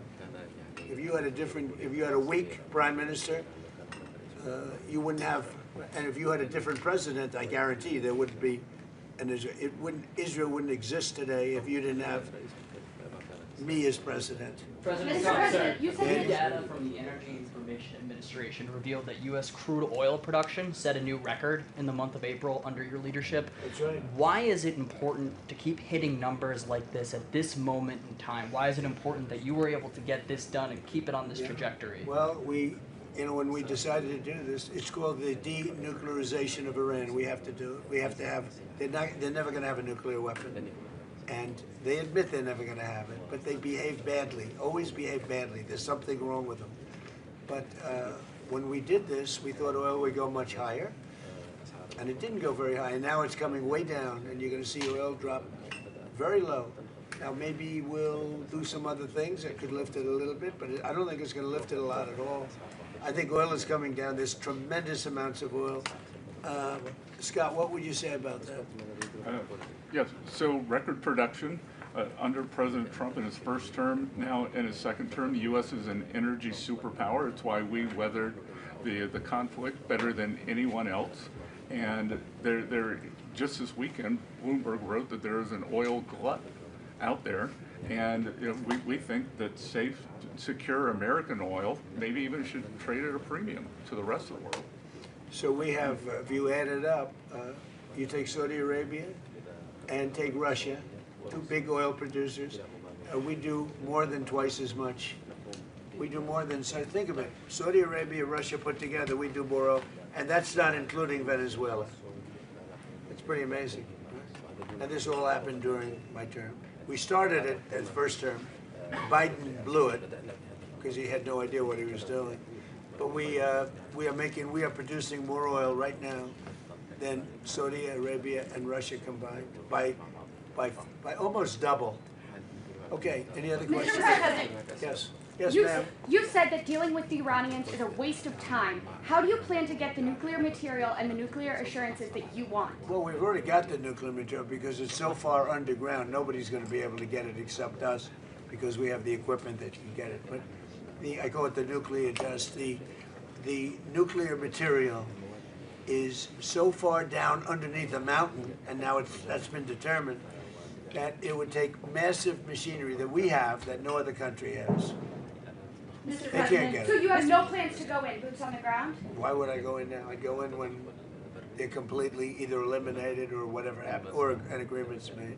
Mr. President, Yes. if you cut off trade with Spain, does that mean that you're going to have to renegotiate a trade agreement with the EU? With who? With the EU, any past trade agreements you already have? We're going to see what happens with the EU. You know, they've treated us very badly for years, and they took advantages. Look, we're very close to those countries, right? And to everybody in the EU. The problem is they took advantage of the United States for years. It's like him. They took advantage of Syria. He's bringing it back. And I'm bringing the United States back. We have the greatest economy we've ever had. We have the biggest investment. 19.2 trillion is being invested right now in the United States. Three trillion was the record. Under Biden and under the past administration, they had less than $1 trillion for 4 years. We have 19.2 trillion in 12 months. Think of that. We have the largest amount of money being invested in a country in history. Pretty amazing.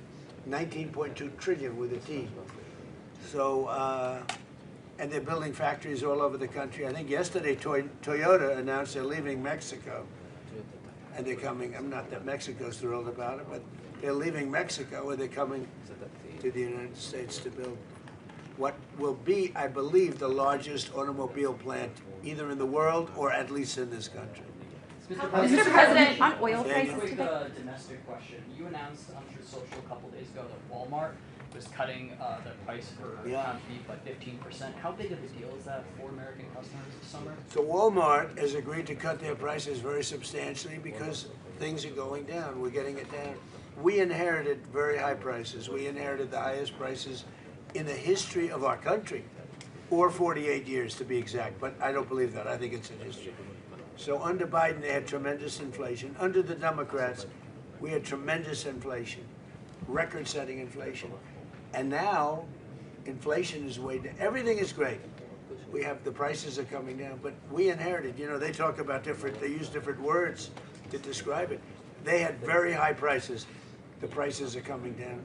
And when the oil comes, the oil is coming way down.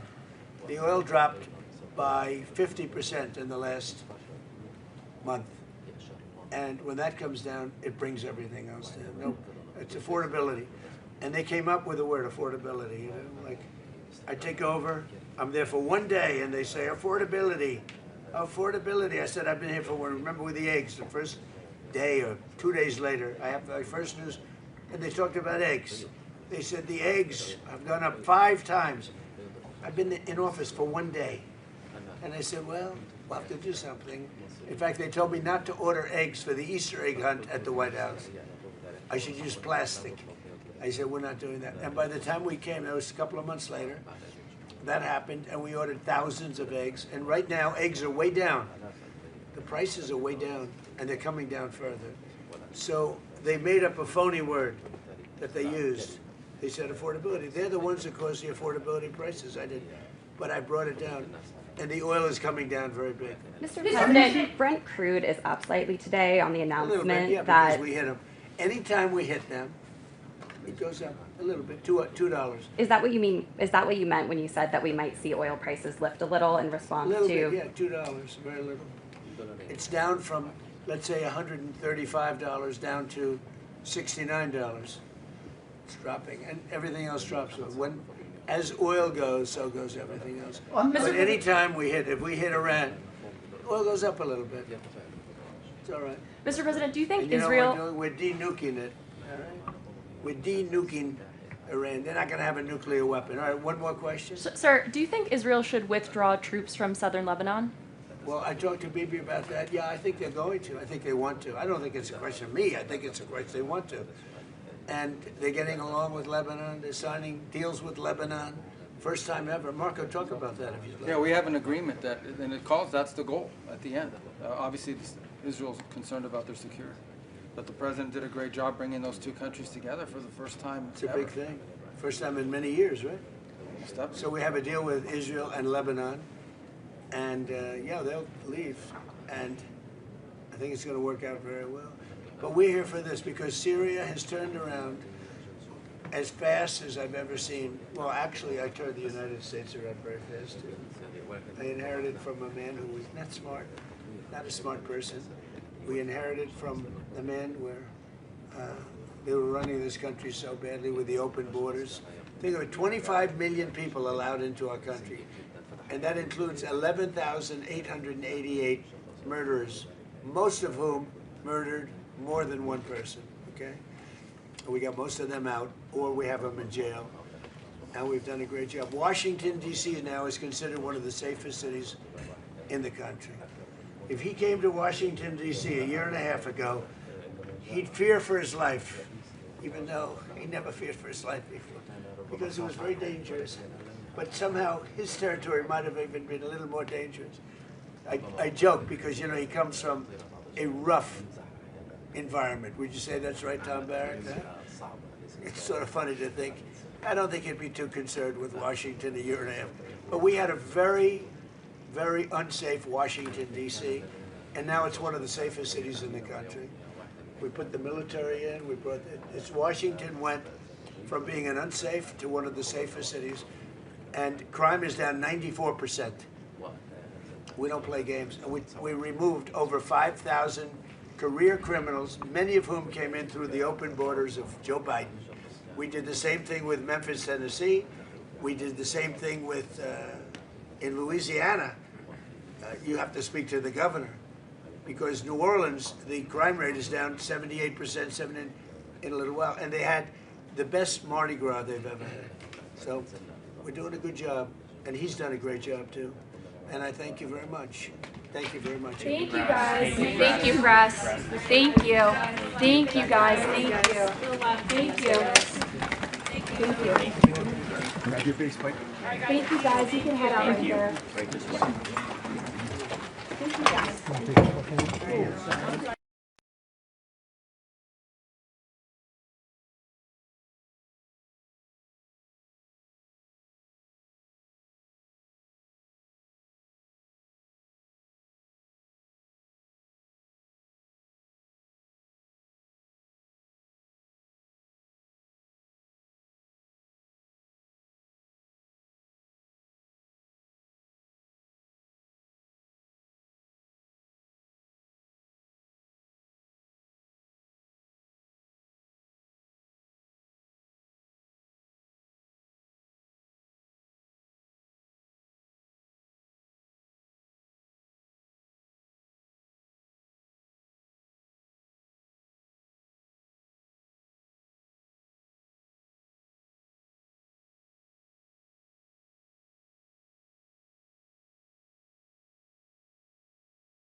1 2 1 2. Can you hear me? 1 2 1 2.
I can hear you guys, but you guys can't hear me, right?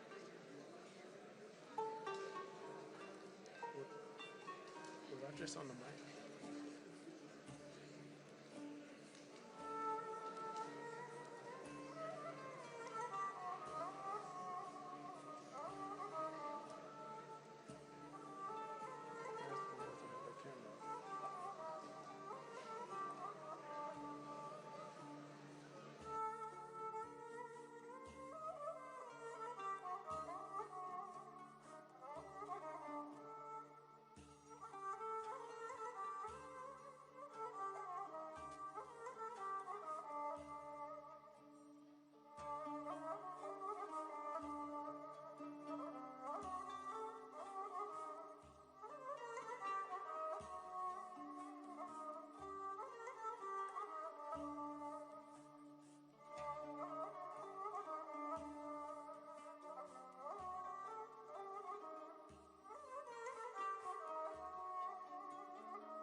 excuse me.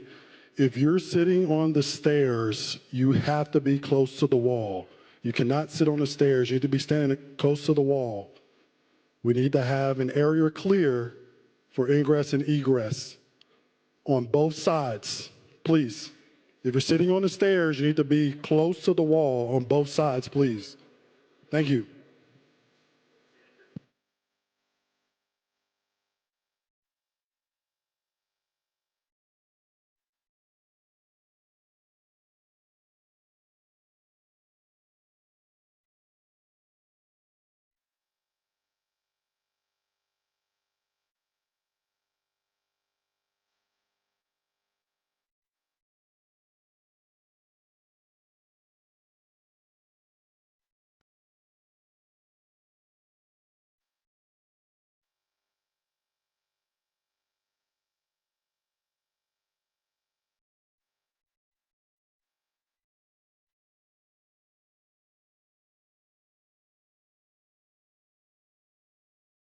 Merdivenlerin bir tarafı mecbur boş kalmak zorunda. Yoksa Sayın Trump açıklamaya gelmeyecekmiş. Bilginiz olsun.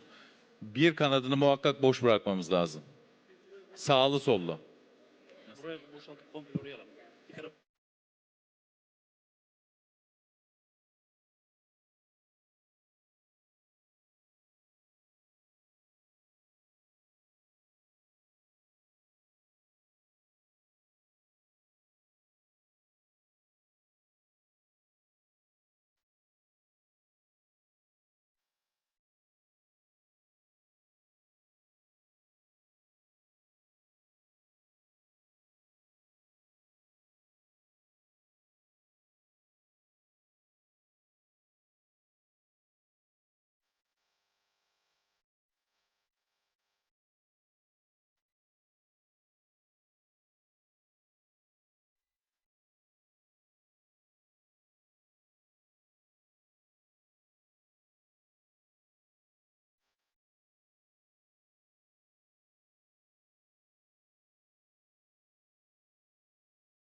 Ben çıkıyorum Ömer. Duyuyor musun? 2. Baktılar. Trump dinleyecek ya. Biliyorum. Evet 2'den çıkıyorum. Duyuyor musun? Tamam. Bir de 3.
Ma'am, I'm gonna, oh no, just took your feet, so.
Ladies and gentlemen, the 45th and 47th President of the United States, Donald J. Trump.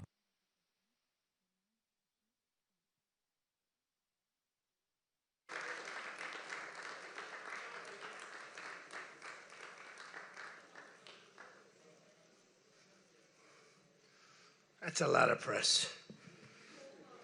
Wow. Well, it's important stuff. And you know, our team out here, they've all become stars, superstars actually. But we want to thank you very much. We've had a tremendous time and I think a great success. And we just concluded a very successful NATO summit here in Turkey. And I want to thank President Erdogan, who's really a great man. He's a great leader. He's a friend of mine, been a friend of mine for a long time. He's a strong person, a very strong personality, and that's why he runs such a successful and good country, and really a great, I would say, a great country. Militarily, he's very powerful. People leave him alone, but he's really done a fantastic job. And from the moment we got off the plane, you look at the airports were beautiful. They built a new terminal for our arrival. Everything was beautiful. And so I just want to thank President Erdogan, who's done a fantastic job in Turkey. And I also want to thank NATO Secretary General Mark Rutte. Mark is an extraordinary person, smart, great leader. It's not easy leading so many leaders like that. You get a lot of leaders, and they're strong personalities, every one of them. And Mark does an unbelievable job. Couldn't find anybody better.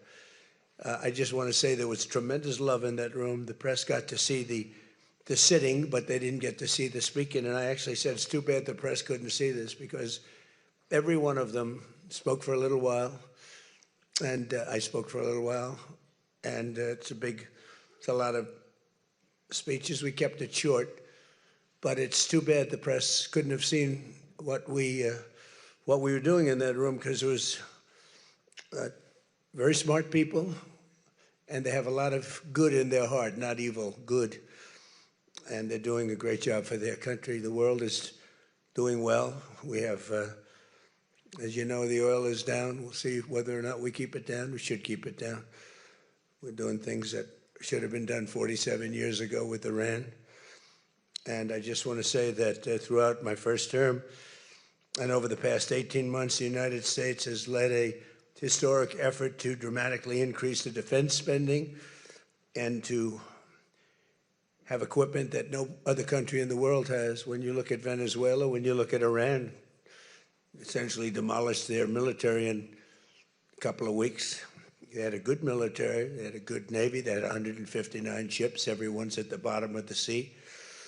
They had hundreds of airplanes, they're all gone. They were all lying burned up on the runways. They were totally decimated, their radar's gone. Everything's gone, their leaders are gone, frankly.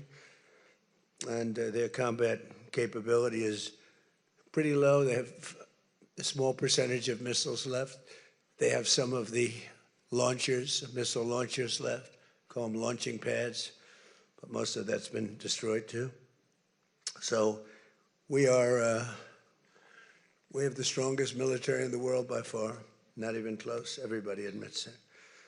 Last year's summit in the Netherlands was great also, and we achieved an unprecedented agreement to increase the annual defense spending, and it's the benchmark, raising it from 2% to 5% of GDP, which everybody said was impossible. And now they're all thanking me, and most of the countries have agreed to it. We have a couple of that didn't, but I have a feeling they're going to, and pretty quickly. In fact, today they were very positive. One of them in particular was, I didn't think a good team player. Today was a great team player.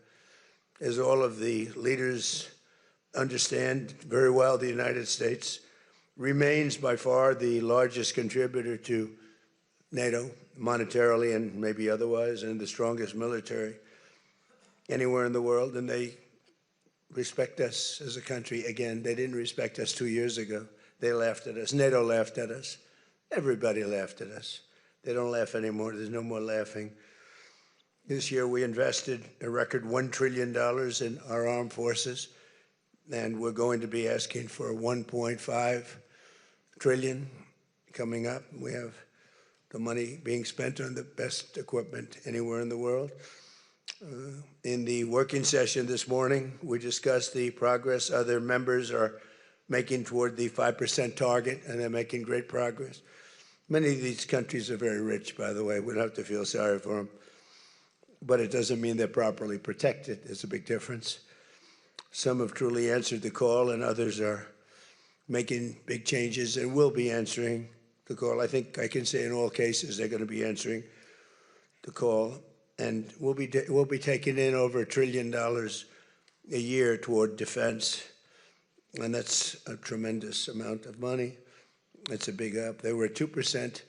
They were actually at 1%. I got them to 2%. Then I wanted to get them to 5%. And we got up to 5% the last time. And they're, you know, just again, if you could have seen the respect and the love in the room, and it's love really for the country, for our country. I don't want to say me because you'll say, oh, he's so conceited. He's such a conceited person.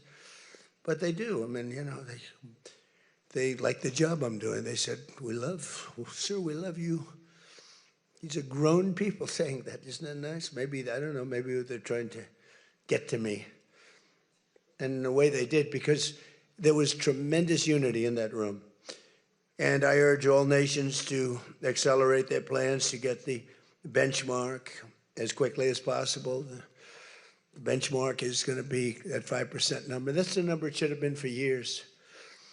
As a result of the commitment we achieved last year, defense spending of other NATO members surged by more than almost $150 billion in 2025, and much of that money is being spent on American-made equipment. They all want American-made equipment. We're pushing very hard to have the defense companies, and they're great. We make the best equipment, the Patriots and the Tomahawks, and everything we have is considered to be the best. Not by me, it's everybody wants it. I wish we made it faster because we could sell as much as we could make. And as you know, I had Lockheed and every one of the companies, all of the companies who are Raytheon as an example, Boeing. So many of those great companies are now building plants. They had big plants, but they were using them 24/7. I said, that's not the way to do it. You have to build more plants. You don't have to just go overtime. No tax on overtime, remember that, please? No tax on overtime. Those people are happy. But they were doing literally 24 hours to get the Tomahawks done and the Patriots done and all of the other defensive and offensive equipment done. It's the most sought after equipment in the world. You saw that with Venezuela, where they had a lot of great equipment. It wasn't ours, and it didn't work. Our equipment works, but we have to produce it faster for other countries. For everybody, including ourselves, we have to produce it faster. So we think within a year, year and a half max, we'll be, instead of waiting for a year or 2 years, we'll be having it on a 2-week wait, maybe a 1-week wait. That's what I want. And it'll do really well. A lot of people are, you know, just waiting. They're waiting. They want to get this defensive equipment, maybe in particular the defensive equipment, but offensive and defense. As much of that money is being spent on American-made equipment. That's the money that the European and Canada are spending, European countries mostly, and Canada. And they're spending that with the United States, largely. And it's American-made, made in the USA, as we say. Weapons, munitions, supporting thousands of American jobs. This will increase. We have the highest number of jobs. Right now, we have the most people working in the United States that we've ever had in the history of our country. We have the biggest investment ever made, $19.2 trillion. That's 6 times more than we've ever had. Think of it, 6 times more. And what did that were tariffs. Without the tariffs, I think we would have done fine, like at about 2 or 3. The last administration had much less than $1 trillion invested for 4 years. We have 19.2 trillion invested in 1 year. We haven't gone into the extra almost a half a year, 1.5 years. Those numbers won't come out for a little while. So we have 19.2 trillion, not billion, not million, trillion with a T, invested in plants and equipment that's being built all over the country. Eli Lilly is building plants, big drug, Merck, all of them, the drug companies are building. The car companies are building like crazy. In fact, as you probably saw a big announcement yesterday, Toyota is leaving Mexico and they're going to build one of the biggest car manufacturing plants in the world in Texas. That's because of the tariffs, because we don't mind if you build in Mexico, but if you build in Mexico, you have to pay 25% tariff. If you build in Japan or if you build in any place, now China is a much higher tariff. It's just 100% tariff because we don't want to lose our jobs. We don't want to have our workers lose their jobs. We have the largest number of plants being built for the most money ever in the history of our country. Car plants, AI plants, and all other plants, pharmaceutical plants, chips. We're not giving anything. All we're saying is, if you don't start, we'll give them 1.5 to 2 years to build their plant. If they don't have that, they have to pay 100%, 200%, even 250%. If they make a chip or if they make a car, if they make pharmaceuticals. So the pharmaceutical companies are moving in at record levels. There's never been anything like what's happening. Let me put it a different way, put it to you in a more broad fashion. There has never been anything like has happened with this country or any other country in the history of the world. There has never been growth. There's never been manufacturing plants being built. We have so many being built. And in the big ones, like AI, some of the AI, we let them build their own electric plants. We force them to build. We don't want it because the old grid that we have wouldn't be able to supply it. They need, just as an industry, more energy than the entire country produces right now, when you think about it, which is incredible.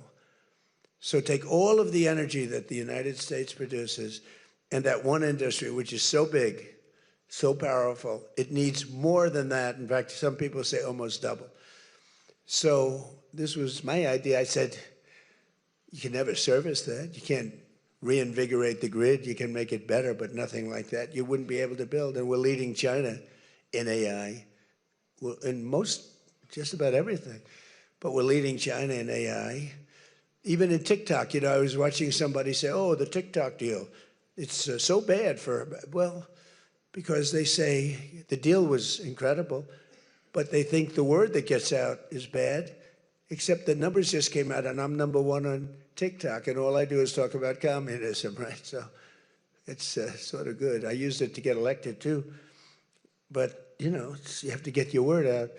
But the numbers came out just a little while ago, and I was #1, some ridiculous number. I never heard of numbers like that, but #1.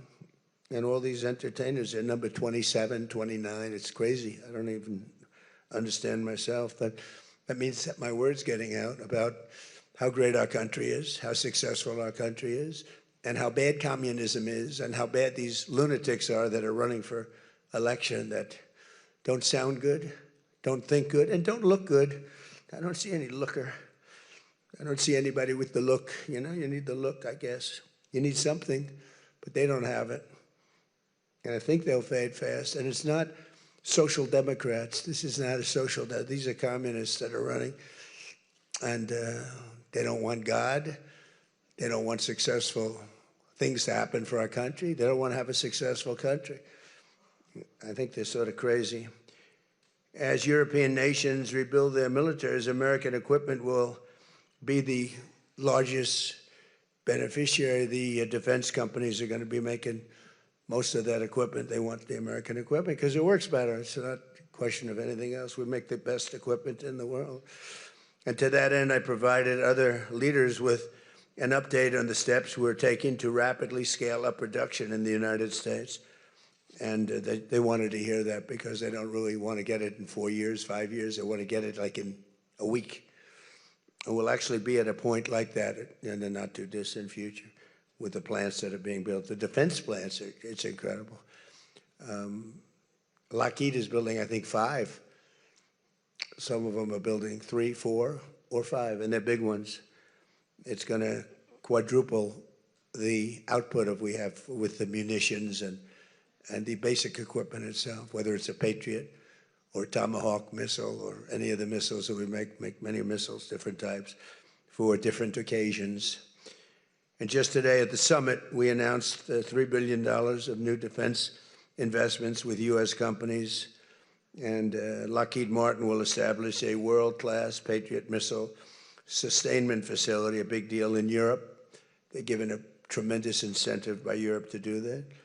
All goes to the benefit of us and Europe because they're getting the best equipment. Northrop Grumman is moving forward with the sale of advanced American drone technology. We're actually the leader in drone tech. A lot of people don't know that. We have the most sophisticated drones in the world.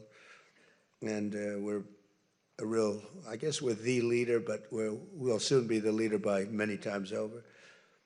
And Lockheed and Rheinmetall are announcing a partnership to build the Army Tactical Missile Systems, which is a big deal. And Anduril is announcing a deal to build their new Barracuda missiles, which is a very highly sophisticated, fast missile, and we're doing that for Poland.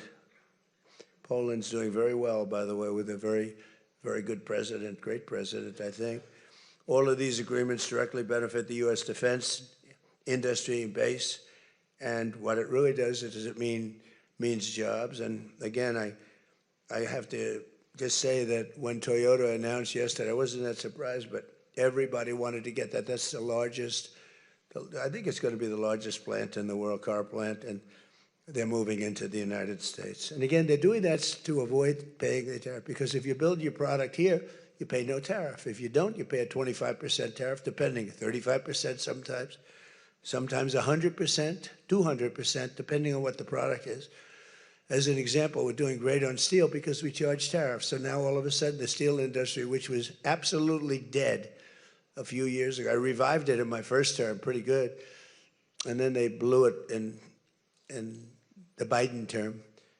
What a shame. They just blew it right out the window. They had no idea what they were doing. And I quickly revived it at the beginning of this term, year and a half.